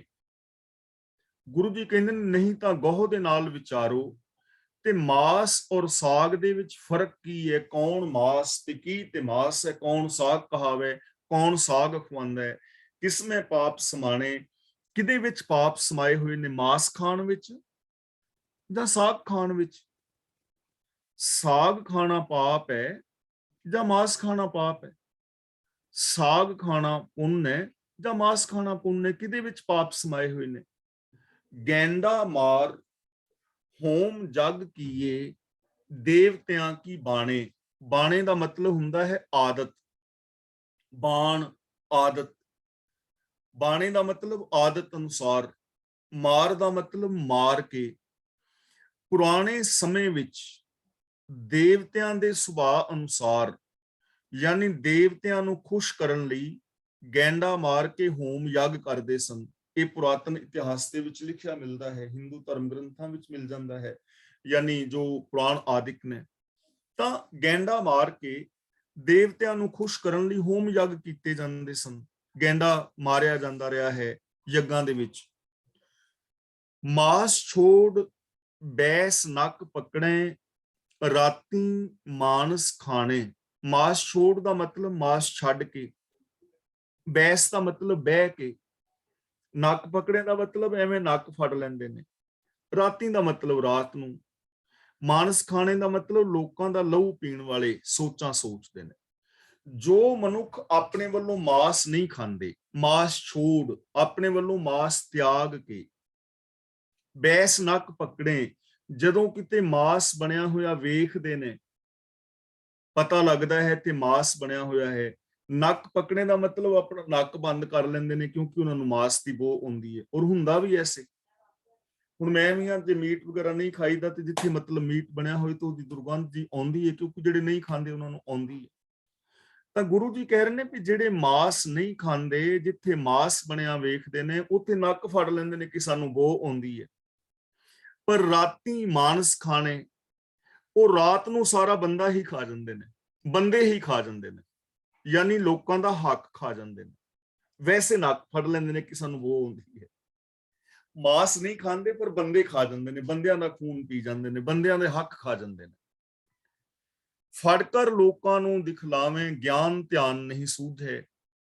ਫੜ ਕਰ ਦਾ ਮਤਲਬ, ਇੱਥੇ ਫੜ ਦਾ ਮਤਲਬ ਹੈ ਪਖੰਡ ਕਰਕੇ। ਇੱਥੇ ਫੜ ਕਰ ਦਾ ਮਤਲਬ ਨੱਕ ਫੜ ਕੇ ਨਹੀਂ, ਇੱਥੇ ਫੜ ਦਾ ਮਤਲਬ ਹੈ ਪਖੰਡ। ਅਸੀਂ ਕਹਿੰਦੇ ਨਾ ਫਲਾਂ ਬੰਦਾ ਬੜਾ ਫੜੀਆਂ ਮਾਰਦਾ ਹੈ, ਫੜ ਮਾਰਦਾ ਹੈ। ਇੱਥੇ ਫੜ ਦਾ ਮਤਲਬ ਹੈ ਪਖੰਡ। ਫੜ ਕਰ ਲੋਕਾਂ ਨੂੰ ਦਿਖਲਾਵੇਂ, ਪਖੰਡ ਕਰ ਕਰਕੇ ਵਿਖਾਉਂਦੇ ਨੇ ਕਿ ਅਸੀਂ ਮਾਸ ਨਹੀਂ ਖਾਂਦੇ, ਅਸੀਂ ਵੈਸ਼ਨੋ ਹਾਂ, ਅਸੀਂ ਤੇ ਮਾਸ ਨੂੰ ਹੱਥ ਨਹੀਂ ਲਾਉਂਦੇ। ਲੋਕਾਂ ਨੂੰ ਪਖੰਡ ਕਰਕੇ ਵਿਖਾਉਂਦੇ ਨੇ। ਗਿਆਨ ਧਿਆਨ ਨਹੀਂ ਸੂਝੇ, ਪਰ ਆਪ ਉਹਨਾਂ ਨੂੰ ਨਾ ਤਾਂ ਗਿਆਨ ਹੈ ਆਤਮਿਕ ਜੀਵਨ ਦੀ, ਔਰ ਨਾ ਹੀ ਉਹਨਾਂ ਦੀ ਸੁਰਤ ਜੁੜੀ ਹੋਈ ਹੈ ਰੱਬੀ ਗੁਣਾਂ ਦੇ ਵਿੱਚ, ਨਾ ਹੀ ਰੱਬੀ ਗੁਣਾਂ ਦੇ ਨਾਲ ਸਾਂਝ ਹੈ, ਔਰ ਨਾ ਹੀ ਉਹਨਾਂ ਨੂੰ ਆਤਮਿਕ ਜੀਵਨ ਦੀ ਸਮਝ ਹੈ। ਨਾਨਕ ਅੰਧੇ ਸਿਉ ਕਿਆ ਕਹੀਏ, ਕਹੇ ਨਾ ਕਹਿਆ ਬੂਝੈ। ਕਿਆ ਕਹੀਏ ਦਾ ਮਤਲਬ ਕਿ ਆਖੀਏ, ਸਮਝਾਉਣ ਦਾ ਕੋਈ ਲਾਭ ਨਹੀਂ ਹੈ। ਅੰਧੇ ਦਾ ਮਤਲਬ ਅੰਧੇ ਅਗਿਆਨੀ ਨੂੰ, ਕਹੇ ਦਾ ਮਤਲਬ ਜੇ ਕੋਈ ਆਖੇ ਸਮਝਾਏ, ਨਾ ਕਹਿਆ ਬੂਝੈ ਤਾਂ ਉਹ ਕਹੇ ਹੋਏ ਨੂੰ ਸਮਝਦਾ ਨਹੀਂ। ਪਰ ਗੁਰੂ ਜੀ ਕਹਿੰਦੇ ਨੇ, ਹੇ ਨਾਨਕ, ਕਿਸੇ ਅੰਨੇ ਮਨੁੱਖ ਨੂੰ ਸਮਝਾਉਣ ਦਾ ਕੋਈ ਲਾਭ ਨਹੀਂ। ਜੋ ਅਗਿਆਨੀ ਅੰਨਾ ਹੈ ਉਹਦੀ ਗੱਲ ਹੈ, ਅੱਖਾਂ ਵਾਲੇ ਦੀ ਗੱਲ ਨਹੀਂ ਹੈ। ਜੋ ਗਿਆਨ ਕਰਕੇ ਅਗਿਆਨੀ ਹੈ, ਅੰਧਾ ਹੈ, ਤਾਂ ਕਿਸੇ ਅਗਿਆਨੀ ਅੰਨੇ ਮਨੁੱਖ ਨੂੰ ਸਮਝਾਉਣ ਦਾ ਕੋਈ ਲਾਭ ਨਹੀਂ। ਲਾਭ ਕਿਉਂ ਨਹੀਂ? ਕਹੇ ਨਾ ਕਹਿਆ ਬੂਝੇ, ਜੇ ਕੋਈ ਉਹਨੂੰ ਸਮਝਾਏ ਤਾਂ ਉਹ ਕਹੇ ਹੋਏ ਨੂੰ ਬੁੱਝਦਾ ਨਹੀਂ, ਸਮਝਾਏ ਹੋਏ ਨੂੰ ਸਮਝਦਾ ਨਹੀਂ। ਹੁਣ ਕਹਿ ਕੇ ਦੇਖ ਲਓ ਵੀ ਮਾਸ ਖਾਣ ਵਿੱਚ ਕੋਈ ਪਾਪ ਜਾਂ ਉਹ ਨਹੀਂ ਹੈ, ਤਾਂ ਆਮ ਬੰਦਾ ਇਸ ਚੀਜ਼ ਨੂੰ ਨਹੀਂ ਮੰਨੇਗਾ, ਉਹ ਨਹੀਂ ਸਮਝਦਾ। ਅੰਧਾ ਸੋਏ ਜੇ ਅੰਧ ਕਮਾਵੇ, ਤਿਸ ਹਿਰਦੈ ਸੇ ਲੋਚਨ ਨਾਹੀ। ਸੇ ਲੋਚਨ ਦਾ ਮਤਲਬ ਉਹ ਅੱਖਾਂ। ਅੰਧਾ ਸੋਏ ਜੇ ਅੰਧ ਕਮਾਵੇ, ਜੇ ਕਹੋ ਕਿ ਅੰਨਾ ਕੌਣ ਹੈ, ਤਾਂ ਗੁਰੂ ਜੀ ਕਹਿੰਦੇ ਨੇ ਅੰਨਾ ਉਹ ਹੈ ਜੋ ਅੰਨਿਆਂ ਵਾਲੇ ਕੰਮ ਕਰਦਾ ਹੈ। ਅੰਧਾ ਸੋਏ ਜੇ ਅੰਧ ਕਮਾਵੇ, ਅਸਲੀ ਅੰਨਾ ਬੰਦਾ ਉਹ ਹੈ ਜੋ ਅੰਨਿਆਂ ਵਾਲੇ ਕੰਮ ਕਰਦਾ ਹੈ, ਅਗਿਆਨੀਆਂ ਵਾਲੇ ਕੰਮ ਕਰਦਾ ਹੈ। ਅੰਧੇ ਇਹ ਨਾ ਆਖੀਏ ਜਿਨ ਮੁਖ ਲੋਇਨ ਨਾਹੇ, ਅੰਧੇ ਸਈ ਨਾਨਕਾ ਜੇ ਖਸਮੋਂ ਪੁੱਥੇ ਜਾਹੇ। ਅਸਲੀ ਅੰਨੇ ਉਹ ਨੇ ਜੋ ਜੀਵਨ ਦੇ ਸਹੀ ਰਾਸਤੇ ਤੋਂ ਖੁੰਝੇ ਹੋਏ ਨੇ। ਇਸ ਹਿਰਦੈ ਸੇ ਲੋਚਨ ਨਾਹੀ, ਜਿਹਦੇ ਦਿਲ ਦੇ ਅੰਦਰ ਉਹ ਅੱਖਾਂ ਨਹੀਂ ਹਨ, ਉਹ ਸਮਝ ਨਹੀਂ ਹੈ। ਅੱਖਾਂ ਦਾ ਮਤਲਬ ਸਮਝ। ਜਿਹਦੇ ਅੰਦਰ ਉਹ ਸਮਝ ਨਹੀਂ, ਉਹ ਸੂਝ ਨਹੀਂ, ਕਾਮਨ ਸੈਂਸ ਨਹੀਂ, ਜਿਸ ਰਾਹੀਂ ਜ਼ਰਰੇ ਜ਼ਰਰੇ ਦੇ ਅੰਦਰ ਰੱਬ ਨੂੰ ਵੇਖਣਾ ਹੈ, ਉਹ ਸਮਝ ਨਹੀਂ ਹੈ ਤੇ ਅਗਿਆਨੀਆਂ ਵਾਲੇ ਕਰਮ ਕਰਦਾ ਹੈ। ਅਸਲੀ ਅੰਨਾ ਉਹ ਹੈ। ਮਾਤ ਪਿਤਾ ਕੀ ਰਕਤ ਨਿਪੰਨੇ, ਮੱਛੀ ਮਾਸ ਨਾ ਖਾਹੀ। ਰਕਤ ਦਾ ਮਤਲਬ ਰਤ, ਲਹੂ। ਨਿਪੰਨੇ ਦਾ ਮਤਲਬ ਪੈਦਾ ਹੋਏ। ਨਹੀਂ ਤਾਂ ਗੁਰੂ ਜੀ ਕਹਿੰਦੇ ਨੇ, ਨਹੀਂ ਤਾਂ ਸੋਚਣ ਵਾਲੀ ਗੱਲ ਇਹ ਹੈ, ਸਮਝਣ ਵਾਲੀ ਗੱਲ ਇਹ ਹੈ ਕਿ ਆਪ ਵੀ ਮਾਂ ਤੇ ਪਿਓ ਦੀ ਰਤ ਤੋਂ ਹੀ ਪੈਦਾ ਹੋਏ ਨੇ। ਆਪ ਵੀ ਮਾਂ ਪਿਓ ਦੀ ਰਤ ਤੋਂ ਹੀ ਪੈਦਾ ਹੋਏ ਨੇ, ਖੂਨ ਤੋਂ ਪੈਦਾ ਹੋਏ ਨੇ। ਮੱਛੀ ਮਾਸ ਨਾ ਖਾਹੀ, ਪਰ ਮੱਛੀ ਆਦਿਕ ਦੇ ਮਾਸ ਤੋਂ ਪਰਹੇਜ਼ ਕਰਦੇ ਨੇ। ਮਾਸ ਮੱਛੀ ਆਦਿਕ ਦਾ ਮਾਸ ਨਹੀਂ ਖਾਂਦੇ, ਪਰ ਆਪ ਵੀ ਪੈਦਾ ਮਾਸ ਤੋਂ ਹੀ ਹੋਏ ਨੇ, ਰਤ ਤੋਂ ਪੈਦਾ ਹੋਏ। ਮਾਂ ਕੀ ਰਕਤ, ਪਿਤਾ ਬਿਨ ਧਾਰਾ, ਸੂਰਤ ਮੂਰਤ ਸੂਰਤ ਕਰ ਆਪਾਰਾ। ਤਾਂ ਮਾਸ ਤੋਂ ਪਰਹੇਜ਼ ਕਰਦੇ ਨੇ, ਮਾਸ ਤੋਂ ਹੀ ਪੈਦਾ ਹੋ ਕੇ। ਮਾਸ ਤੋਂ ਪਰਹੇਜ਼ ਕਰਨ ਦਾ ਕੀ ਭਾਵ ਹੈ? ਪਹਿਲਾਂ ਵੀ ਤਾਂ ਮਾਂ ਪਿਓ ਦੇ ਮਾਸ ਤੋਂ ਹੀ ਸਰੀਰ ਮਿਲਿਆ, ਮਾਸ ਤੋਂ ਹੀ ਬਣੇ। ਤਾਂ ਗੁਰੂ ਜੀ ਕਹਿੰਦੇ ਨੇ ਵਿਚਾਰਨ ਵਾਲੀ ਗੱਲ ਇਹ ਹੈ ਕਿ ਮਾਸ ਤੋਂ ਹੀ ਪੈਦਾ ਹੋ ਕੇ, ਮਾਂ-ਬਾਪ ਦੀ ਰਕਤ ਤੋਂ ਪੈਦਾ ਹੋ ਕੇ, ਤੇ ਮੱਛੀ ਆਦਿਕ ਦਾ ਮਾਸ ਨਹੀਂ ਖਾਂਦੇ, ਮਾਸ ਤੋਂ ਪੈਦਾ ਹੋ ਕੇ। ਇਸਤਰੀ ਪੁਰਖ ਹੈ ਜਾਂ ਨਿਸ ਮੇਲਾ, ਉਥੇ ਮੰਦ ਕਮਾਹੀ। ਮੰਦ ਦਾ ਮਤਲਬ ਮੰਦ, ਨਿਸ ਦਾ ਮਤਲਬ ਰਾਤ ਵੇਲੇ, ਇਸਤਰੀ ਪੁਰਖ ਦਾ ਮਤਲਬ ਇਸਤਰੀ ਔਰ ਪੁਰਸ਼। ਜਦੋਂ ਰਾਤ ਨੂੰ ਇਸਤਰੀ ਔਰ ਮਰਦ ਇਕੱਠੇ ਹੁੰਦੇ ਨੇ, ਤਦੋਂ ਉੱਥੇ ਮਾਸ ਨਾਲ ਹੀ ਮੰਦ ਭਾਵ ਭੋਗ ਕੀਤਾ ਜਾਂਦਾ ਹੈ। ਫਿਜ਼ੀਕਲੀ ਰਿਲੇਸ਼ਨ ਜੇ ਬਣਾਉਂਦਾ ਹੈ ਬੰਦਾ, ਤਾਂ ਮਾਸ ਦੇ ਨਾਲ ਹੀ ਸੰਬੰਧ ਹੋ ਰਿਹਾ ਹੈ। ਮਾਸੋਂ ਨਿੰਮੇ ਮਾਸੋਂ ਜੰਮੇ, ਹਮ ਮਾਸੈ ਕੇ ਭਾਂਡੇ। ਗੁਰੂ ਪਾਤਸ਼ਾਹ ਜੀ ਕਹਿੰਦੇ ਨੇ ਅਸੀਂ ਸਾਰੇ ਮਾਸ ਤੇ ਪੁਤਲੇ ਆ, ਸਾਡਾ ਮੁੱਢ ਮਾਸ ਤੋਂ ਵੱਜਾ ਹੈ ਔਰ ਅਸੀਂ ਮਾਸ ਤੋਂ ਹੀ ਪੈਦਾ ਹੋਏ ਆ। ਨਿੰਮੇ ਦਾ ਮਤਲਬ ਮਾਸ ਤੋਂ ਹੀ ਸਾਡਾ ਮੁੱਢ ਵੱਜਿਆ, ਮਾਸ ਤੋਂ ਹੀ ਅਸੀਂ ਪੈਦਾ ਹੋਏ ਔਰ ਮਾਸ ਤੇ ਹੀ ਅਸੀਂ ਸਾਰੇ ਭਾਂਡੇ ਆ। ਭਾਂਡੇ ਦਾ ਮਤਲਬ ਪੁਤਲੇ ਆ, ਮਾਸ ਤੋਂ ਹੀ ਬਣੇ ਆ। ਗਿਆਨ ਧਿਆਨ ਕਛ ਸੂਝੈ ਨਾਹੀ, ਚਤੁਰ ਕਹਾਵੇ ਪਾਂਡੇ। ਹੁਣ ਜੋ ਮਾਸ ਦਾ ਤਿਆਗੀ ਪੰਡਿਤ ਹੈ, ਮਾਸ ਦੀ ਚਰਚਾ ਛੇੜ ਕੇ ਐਵੇਂ ਆਪਣੇ ਆਪ ਨੂੰ ਸਿਆਣਾ ਅਖਵਾਉਂਦਾ ਹੈ, ਚਤੁਰ ਅਖਵਾਉਂਦਾ ਹੈ। ਅਸਲ ਵਿੱਚ ਨਾ ਇਹਨੂੰ ਸੁਰਤ ਹੈ, ਨਾ ਇਹਨੂੰ ਸਮਝ ਹੈ। ਗਿਆਨ ਧਿਆਨ ਕਛ ਸੂਝੈ ਨਾਹੀ, ਨਾ ਆਤਮਕ ਜੀਵਨ ਦੀ ਸੂਝ ਔਰ ਨਾ ਹੀ ਆਤਮਕ ਜੀਵਨ ਦੇ ਗੁਣਾਂ ਦੇ ਵਿੱਚ ਜੁੜੀ ਹੋਈ ਸੁਰਤ, ਲੇਕਿਨ ਆਪਣੇ ਆਪ ਨੂੰ ਸਿਆਣਾ ਅਖਵਾਉਂਦਾ ਹੈ ਮਾਸ ਦੀ ਚਰਚਾ ਛੇੜ ਕੇ ਕਿ ਮਾਸ ਨਹੀਂ ਖਾਣਾ ਚਾਹੀਦਾ। ਬਾਹਰ ਕਾ ਮਾਸ ਮੰਦਾ ਸੁਆਮੀ, ਘਰ ਕਾ ਮਾਸ ਚੰਗੇਰਾ। ਬਾਹਰ ਕਾ ਮਾਸ ਦਾ ਮਤਲਬ ਬਾਹਰੋਂ ਲਿਆਂਦਾ ਹੋਇਆ ਮਾਸ, ਸੁਆਮੀ ਦਾ ਮਤਲਬ ਹੈ ਪੰਡਿਤ। ਤੇ ਇੱਥੇ ਘਰ ਕਾ ਮਾਸ ਤੇ ਦੋ ਅਰਥ ਕੀਤੇ ਨੇ ਵਿਦਵਾਨਾਂ ਨੇ। ਘਰ ਕੇ ਮਾਸ ਦਾ ਮਤਲਬ ਇਸਤਰੀ, ਪੁੱਤਰ ਔਰ ਧੀਆਂ ਆਦਿਕ, ਲੇਕਿਨ ਭਾਈ ਕਾਨ ਸਿੰਘ ਨਾਭਾ ਨੇ ਇੱਥੇ ਘਰ ਦਾ ਅਰਥ ਕੀਤਾ ਹੈ ਇਸਤਰੀ, ਔਰਤ। ਤਾਂ ਗੁਰੂ ਜੀ ਕਹਿੰਦੇ ਨੇ ਕਿ ਭਲਾ ਦੱਸੋ ਪੰਡਿਤ ਜੀ, ਇਹ ਕੀ ਹੋਇਆ? ਬਾਹਰੋਂ ਲਿਆਂਦਾ ਮਾਸ ਮਾੜਾ ਤੇ ਘਰ ਦਾ ਜਿਹੜਾ ਇਸਤਰੀ ਦਾ ਮਾਸ ਵਰਤਿਆ ਹੋਇਆ ਉਹ ਚੰਗਾ। ਇਹ ਕਿਵੇਂ ਹੋ ਗਿਆ? ਉਹ ਵੀ ਤੇ ਮਾਸ ਹੀ ਹੈ, ਜਿਸ ਨੂੰ ਵਰਤ ਰਿਹਾ ਹੈ, ਜਿਸ ਦੇ ਨਾਲ ਤੇਰਾ ਸੰਬੰਧ, ਉਹਨੂੰ ਚੰਗਾ ਸਮਝਦਾ। ਜੀ ਜੰਤ ਸਭ ਮਾਸੋਂ ਹੋਏ, ਜੀਏ ਲਿਆ ਵਾਸੇਰਾ। ਜੀ ਜੰਤ, ਇੱਥੇ ਜੀ ਹੈ, ਜੀਵ ਨੇ, ਬੰਦੇ ਨੇ। ਸਭ ਦਾ ਮਤਲਬ ਸਾਰੇ, ਲਿਆ ਵਾਸੇਰਾ ਦਾ ਮਤਲਬ ਡੇਰਾ ਲਾਇਆ ਹੋਇਆ ਹੈ। ਸਾਰੇ ਜੀ ਜੰਤ ਮਾਸ ਤੋਂ ਹੀ ਪੈਦਾ ਹੋਏ ਨੇ ਤੇ ਜੀਏ ਦਾ ਮਤਲਬ ਜਿੰਦ ਨੇ ਮਾਸ ਦੇ ਵਿੱਚ ਹੀ ਵਸੇਬਾ ਕੀਤਾ ਹੋਇਆ ਹੈ। ਜਿਹੜੀ ਹੁਣ ਮੇਰੀ ਜਿੰਦ ਹੈ, ਜਾਨ ਹੈ, ਪ੍ਰਾਣ ਨੇ, ਇਹ ਸਰੀਰ ਮਾਸ ਦੇ ਵਿੱਚ ਹੀ ਚੱਲ ਰਹੇ ਨੇ ਤੇ ਮਾਸ ਦੇ ਵਿੱਚ ਪ੍ਰਾਣ ਚੱਲਣ ਕਰਕੇ ਹੀ ਮੈਂ ਜ਼ਿੰਦਾ ਹਾਂ। ਸਾਰੇ ਜੀਵ ਜੰਤ ਮਾਸ ਤੋਂ ਬਣੇ ਨੇ, ਇਸਤਰੀਆਂ ਪੁਰਸ਼, ਬੱਚੀਆਂ ਬੱਚੇ ਜਾਂ ਹੋਰ ਜੋ ਨੇ ਮਾਸ ਤੋਂ ਬਣੇ ਨੇ, ਮਾਸ ਦੇ ਵਿੱਚ ਹੀ ਜਿੰਦ ਵਸ ਰਹੀ ਹੈ। ਅਪੱਖ ਪਖੈ ਪੱਖ ਤਜ ਛੋੜੈ ਅੰਧ ਗੁਰੂ ਜਿਨ ਕੇਰਾ। ਇੱਥੇ ਅਪੱਖ ਦਾ ਮਤਲਬ ਹੈ ਨਾ ਖਾਣ ਵਾਲੀ ਸ਼ੈ, ਇਹਦਾ ਮਤਲਬ ਹੈ ਬੇਗਾਨਾ ਹੱਕ। ਪੱਖ ਤਜ ਛੋੜੈ, ਖਾਣ ਵਾਲੀ ਚੀਜ਼ ਨੂੰ ਛੱਡ ਦਿੰਦੇ ਨੇ। ਅੰਧ ਗੁਰੂ ਜਿਨ ਕੇਰਾ ਦਾ ਮਤਲਬ ਜਿਨ੍ਹਾਂ ਦਾ ਗੁਰੂ ਅੰਨਾ ਹੈ। ਸੋ ਜਿਨ੍ਹਾਂ ਨੂੰ ਰਾਹ ਵਿਖਾਣ ਵਾਲਾ ਆਪ ਅੰਨਾ ਹੋਵੇ, ਜਿਨ੍ਹਾਂ ਨੂੰ ਰਾਹ ਵਿਖਾਣ ਵਾਲਾ ਅੰਨਾ ਹੋਵੇ, ਉਹ ਖਾਣਯੋਗ ਨਾ ਖਾਣਯੋਗ ਜੋ ਚੀਜ਼ ਹੈ, ਬੇਗਾਨਾ ਹੱਕ, ਅਪੱਖ ਪਖੈ, ਉਹ ਬੇਗਾਨੇ ਹੱਕ ਨੂੰ ਖਾ ਜਾਂਦੇ ਨੇ। ਭੱਖ ਤਜ ਛੋੜੈ, ਪਰ ਜੋ ਖਾਣ ਵਾਲੀ ਚੀਜ਼ ਹੈ, ਜਿਹਦੇ ਤੋਂ ਜ਼ਿੰਦਗੀ ਦਾ ਮੁੱਢ ਵੱਜਦਾ ਹੈ, ਉਹਨੂੰ ਛੱਡ ਦਿੰਦੇ ਨੇ। ਮਾਸ ਨਹੀਂ ਖਾਂਦੇ, ਬੇਗਾਨਾ ਹੱਕ ਖਾ ਜਾਂਦੇ ਨੇ। ਤਾਂ ਗੁਰੂ ਜੀ ਕਹਿੰਦੇ ਨੇ ਉਹ ਲੋਕ ਜਿਨ੍ਹਾਂ ਨੂੰ ਰਾਹ ਵਿਖਾਣ ਵਾਲਾ ਗੁਰੂ ਆਪ ਅਗਿਆਨੀ ਹੈ, ਉਹ ਖਾਣ ਵਾਲੀ ਚੀਜ਼ ਨੂੰ ਛੱਡ ਦਿੰਦੇ ਨੇ ਤੇ ਜਿਹੜੀ ਨਾ ਖਾਣ ਵਾਲੀ ਚੀਜ਼ ਬੇਗਾਨਾ ਹੱਕ ਕੇ ਉਹਨੂੰ ਖਾ ਜਾਂਦੇ ਨੇ। ਬੇਗਾਨਾ ਹੱਕ ਵੀ ਤੇ ਮੁਰਦਾ ਖਾਣ ਦੇ ਬਰਾਬਰ ਹੀ ਹੈ। ਹੱਕ ਪਰਾਇਆ ਨਾਨਕਾ, ਉਸ ਸੂਰ ਉਸ ਗਾਏ, ਗੁਰ ਪੀਰ ਹਾਮਾ ਤਾਂ ਪਰੇ, ਜਾਂ ਮੁਰਦਾਰ ਨਾ ਖਾਏ। ਮਾਸੋਂ ਨਿੰਮੇ ਮਾਸੋਂ ਜੰਮੇ, ਹਮ ਮਾਸੈ ਕੇ ਭਾਂਡੇ। ਅਸੀਂ ਸਾਰੇ ਮਾਸ ਤੇ ਭਾਂਡੇ ਦਾ ਮਤਲਬ ਮਾਸ ਤੇ ਪੁਤਲੇ ਆ। ਸਾਡਾ ਮਾਸ ਤੋਂ ਹੀ ਮੁੱਢ ਵੱਜਾ ਹੈ ਔਰ ਮਾਸ ਤੋਂ ਹੀ ਅਸੀਂ ਪੈਦਾ ਹੋਏ ਆ। ਗਿਆਨ ਧਿਆਨ ਕਛ ਸੂਝੈ ਨਾਹੀ, ਚਤੁਰ ਕਹਾਵੈ ਪਾਂਡੇ।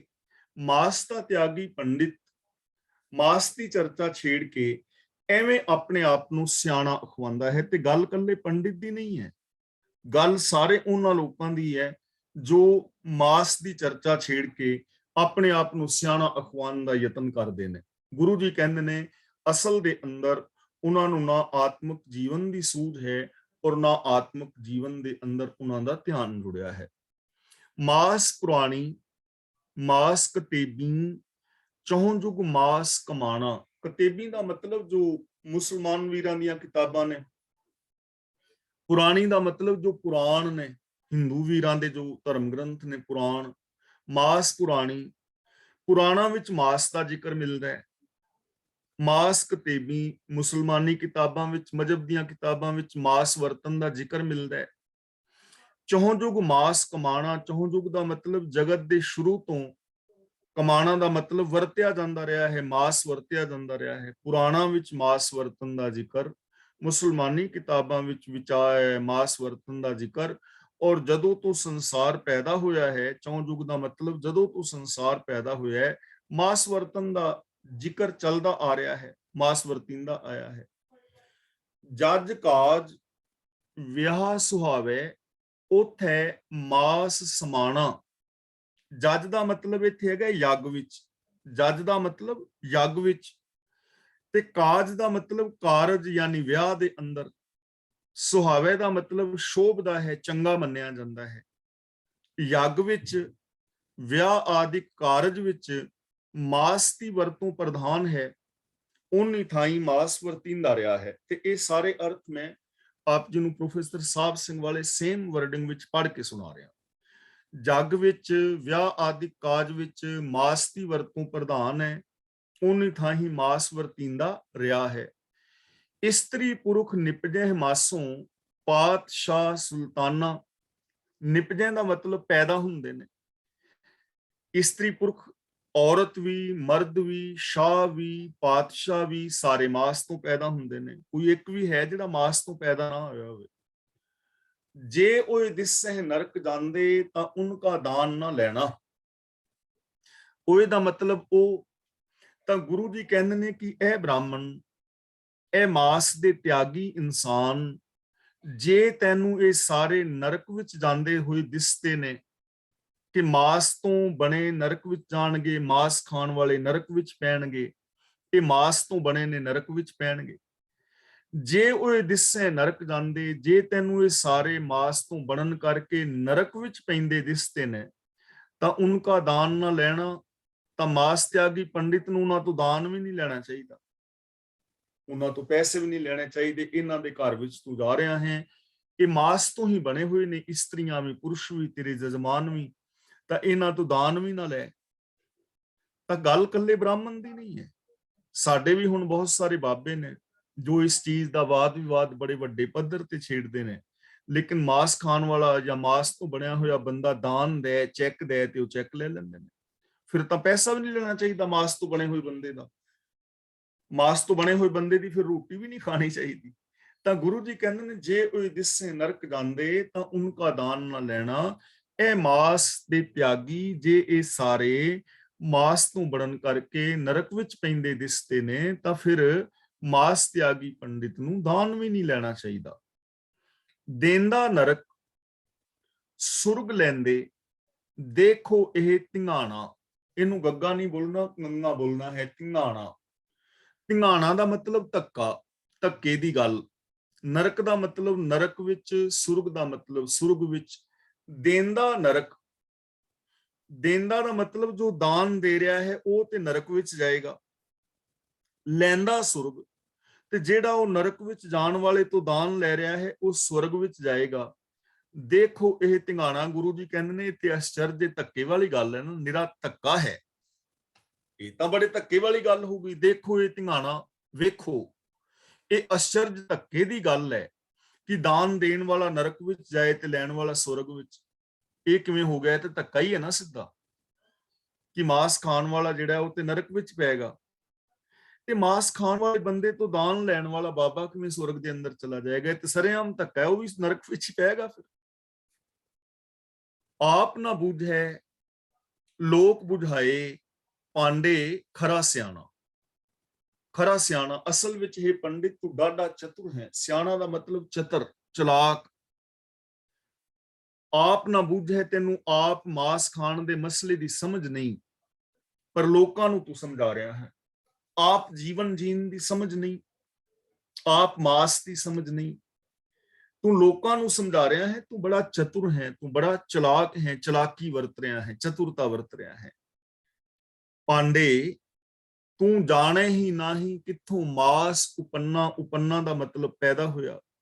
हे ਪੰਡਿਤ, ਤੈਨੂੰ ਇਹ ਪਤਾ ਹੀ ਨਹੀਂ ਕਿ ਮਾਸ ਪੈਦਾ ਕਿੱਥੋਂ ਹੋਇਆ, ਮਾਸ ਦਾ ਮੂਲ ਕੀ ਹੈ, ਤੈਨੂੰ ਮੂਲ ਦਾ ਹੀ ਨਹੀਂ ਪਤਾ, ਮਾਸ ਪੈਦਾ ਕਿੱਥੋਂ ਹੋਇਆ ਹੈ। ਤੇ ਹੁਣ ਅੱਗੇ ਦੱਸਦੇ ਨੇ ਮਾਸ ਪੈਦਾ ਕਿੱਥੋਂ ਹੋਇਆ ਹੈ। ਜਿਹੜੀ ਚੀਜ਼ ਤੋਂ ਮਾਸ ਪੈਦਾ ਹੋਇਆ ਹੈ, ਜੇ ਉਸ ਚੀਜ਼ ਨੂੰ ਅਸੀਂ ਖਾ ਲਈਏ ਤੇ ਫਿਰ ਮਾਸ ਤੋਂ ਰਹਿਤ ਨਾ ਹੋਏ।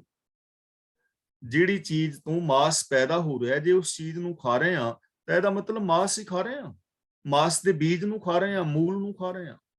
ਤਾਂ ਇਹ ਬ੍ਰਾਹਮਣ, ਤੈਨੂੰ ਪਤਾ ਹੀ ਨਹੀਂ ਕਿ ਮਾਸ ਕਿੱਥੋਂ ਪੈਦਾ ਹੋਇਆ ਹੈ। ਤਾਂ ਕਿੱਥੋਂ ਪੈਦਾ ਹੋਇਆ ਮਾਸ? ਨੂੰ ਗੁਰੂ ਜੀ ਦੱਸਦੇ ਨੇ, ਤੋਇਓ ਅੰਨ ਕਮਾਦ ਕਪਾਹਾਂ, ਤੋਇਓ ਤ੍ਰਿਪਵਨ ਗੰਨਾ। ਤੋਇਓ ਦਾ ਮਤਲਬ ਪਾਣੀ, ਤੋਆ ਕਹਿੰਦੇ ਨੇ ਪਾਣੀ ਨੂੰ, ਤੋਇਓ ਦਾ ਮਤਲਬ ਪਾਣੀ ਤੋਂ, ਤ੍ਰਿਪਵਨ ਦਾ ਮਤਲਬ ਸਾਰਾ ਜਗਤ। ਤਾਂ ਗੁਰੂ ਪਾਤਸ਼ਾਹ ਜੀ ਕਹਿੰਦੇ ਨੇ, ਵੇਖ ਪਾਣੀ ਤੋਂ ਅੰਨ ਪੈਦਾ ਹੁੰਦਾ ਹੈ, ਪਾਣੀ ਤੋਂ ਗੰਨਾ ਪੈਦਾ ਹੁੰਦਾ ਹੈ, ਪਾਣੀ ਤੋਂ ਕਪਾਹ ਉਗਦੀ ਹੈ।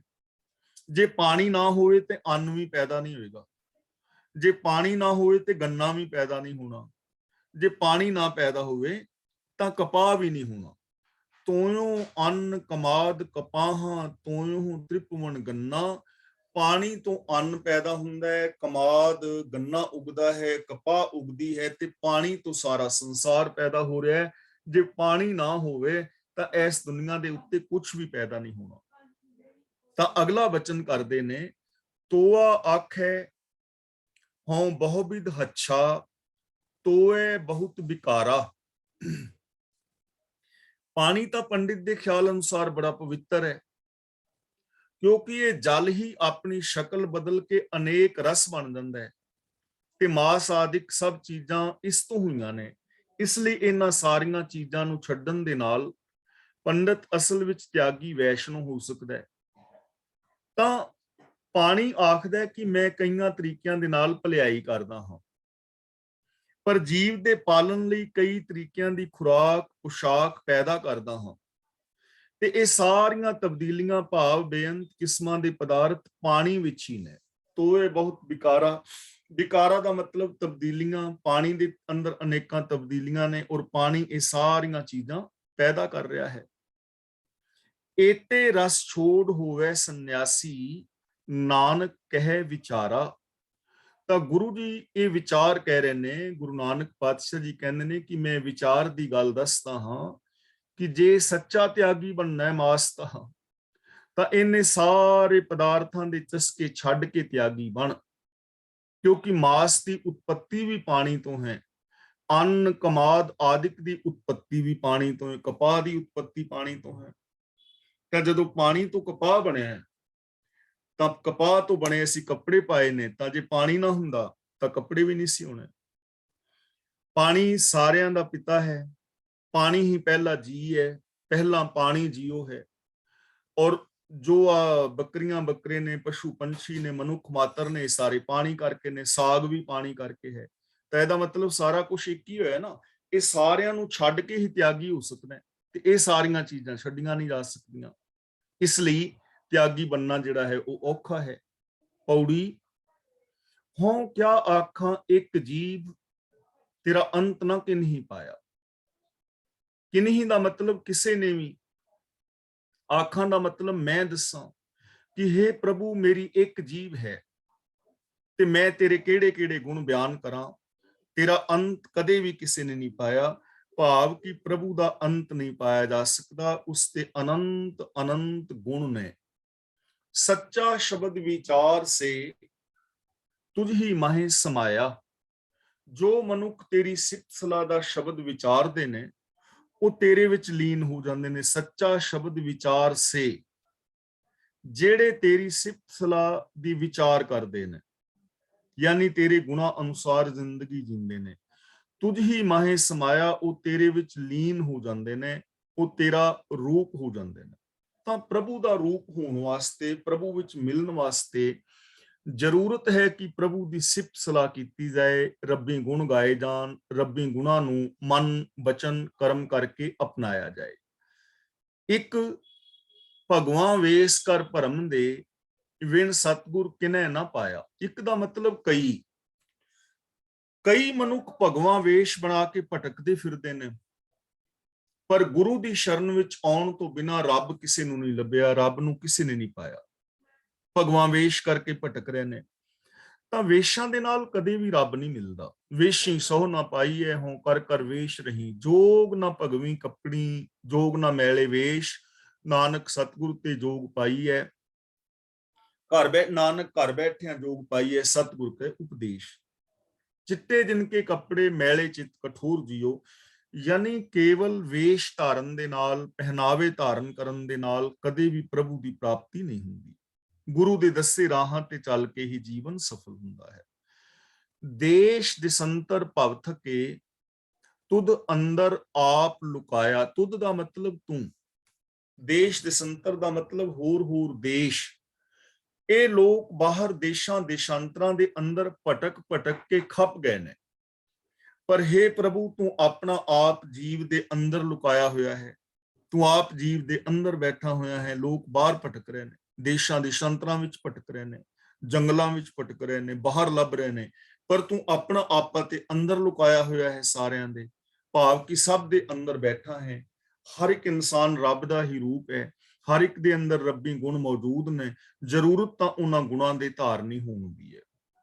ਗੁਰ ਕਾ ਸ਼ਬਦ ਰਤਨ ਹੈ, ਕਰ ਚਾਨਣ ਆਪ ਦਿਖਾਇਆ। ਰਤਨ ਦਾ ਮਤਲਬ ਕੀਮਤੀ ਮੋਤੀ। ਸਤਿਗੁਰ ਦਾ ਸ਼ਬਦ, ਗੁਰੂ ਦਾ ਗਿਆਨ, ਗੁਰੂ ਦਾ ਉਪਦੇਸ਼ ਮਾਨੋ ਇੱਕ ਚਮਕਦਾ ਹੋਇਆ ਕੀਮਤੀ ਮੋਤੀ ਹੈ।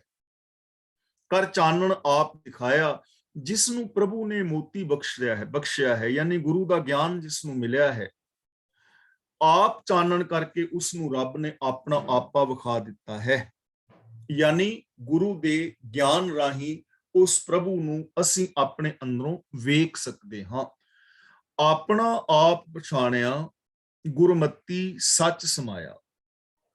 ਉਹ ਵਡਭਾਗੀ ਮਨੁੱਖ ਆਪਣਾ ਅਸਲ ਆਪਾ ਪਹਿਚਾਨ ਲੈਂਦਾ ਹੈ ਤੇ ਗੁਰੂ ਦੇ ਦੱਸੇ ਰਾਹ ਤੇ ਚੱਲ ਕੇ ਉਹ ਪ੍ਰਭੂ ਦੇ ਵਿੱਚ ਲੀਨ ਹੋ ਜਾਂਦਾ ਹੈ, ਸੱਚ ਦੇ ਅੰਦਰ ਸਮਾ ਜਾਂਦਾ ਹੈ। ਆਪਣਾ ਆਪ ਪਛਾਣਿਆ, ਜਿਸ ਨੇ ਆਪਣਾ ਆਪ ਪਛਾਣ ਲਿਆ ਨਾ ਗੁਰੂ ਦੀ ਮਾਤਰਾ ਹੀ, ਗੁਰੂ ਦੇ ਗਿਆਨ ਰਾਹੀਂ ਕਿ ਮਨ ਤੂੰ ਜੋਤ ਸਰੂਪ ਹੈ, ਮੈਂ ਰੱਬ ਦਾ ਹੀ ਰੂਪ ਹਾਂ, ਜਿਸ ਨੇ ਆਪਣੇ ਆਪੇ ਦੀ ਪਹਿਚਾਨ ਕਰ ਲਈ ਕਿ ਮੇਰੇ ਵਿੱਚ ਦੋਸ਼ ਕੀ ਨੇ ਔਰ ਗੁਣ ਕੀ ਨੇ, ਦੋਸ਼ਾਂ ਨੂੰ ਕੱਢ ਦਿੱਤਾ ਔਰ ਗੁਣਾਂ ਦਾ ਧਾਰਨੀ ਹੋ ਗਿਆ, ਜਿਸ ਨੇ ਸੈਲਫ ਐਨਾਲਿਸਿਸ ਕੀਤਾ, ਜਿਸ ਨੇ ਆਪਣੇ ਅੰਦਰ ਦੀਆਂ ਸੰਭਾਵਨਾਵਾਂ ਨੂੰ ਵੇਖਿਆ, ਉਹ ਗੁਰੂ ਦੀ ਮਾਤਰਾ ਹੀ ਸੱਚ ਦੇ ਅੰਦਰ ਹੀ ਸਮਾ ਜਾਂਦਾ ਹੈ।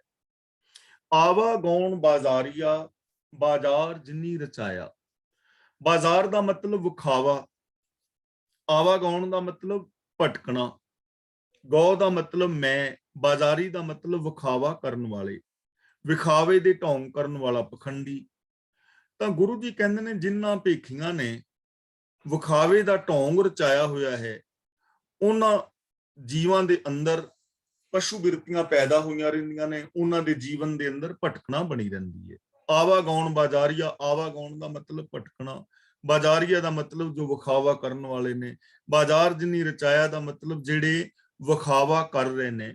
ਪਰ ਜਿਨ੍ਹਾਂ ਭੇਖੀਆਂ ਨੇ ਸਿਰਫ ਵਿਖਾਵੇ ਦਾ ਢੋਂਗ ਰਚਾਇਆ ਹੋਇਆ ਹੈ, ਉਹਨਾਂ ਪਖੰਡੀਆਂ ਨੂੰ ਜੋ ਹੈ ਭਟਕਣਾ ਬਣੀ ਰਹਿੰਦੀ ਹੈ, ਉਹਨਾਂ ਦੇ ਅੰਦਰ ਪਸ਼ੂ ਬਿਰਤੀਆਂ ਬਣੀਆਂ ਰਹਿੰਦੀਆਂ ਨੇ, ਮਾਸ ਛੱਡਣ ਔਰ ਨਾ ਛੱਡਣ ਦੇ ਚੱਕਰ ਵਿੱਚ ਹੀ ਪਏ ਹੋਏ ਨੇ, ਕੇਵਲ ਭੇਖ ਧਾਰਨ ਕਰ ਰਹੇ ਨੇ, ਬੇਗਾਨੇ ਹੱਕ ਖਾਈ ਜਾ ਰਹੇ ਨੇ ਔਰ ਜ਼ਿੰਦਗੀ ਦੇ ਸੱਚ ਤੋਂ ਬਹੁਤ ਦੂਰ ਨੇ, ਉਹਨਾਂ ਦੀ ਜ਼ਿੰਦਗੀ ਵਿੱਚ ਭਟਕਣਾ ਬਣੀ ਰਹਿੰਦੀ ਹੈ।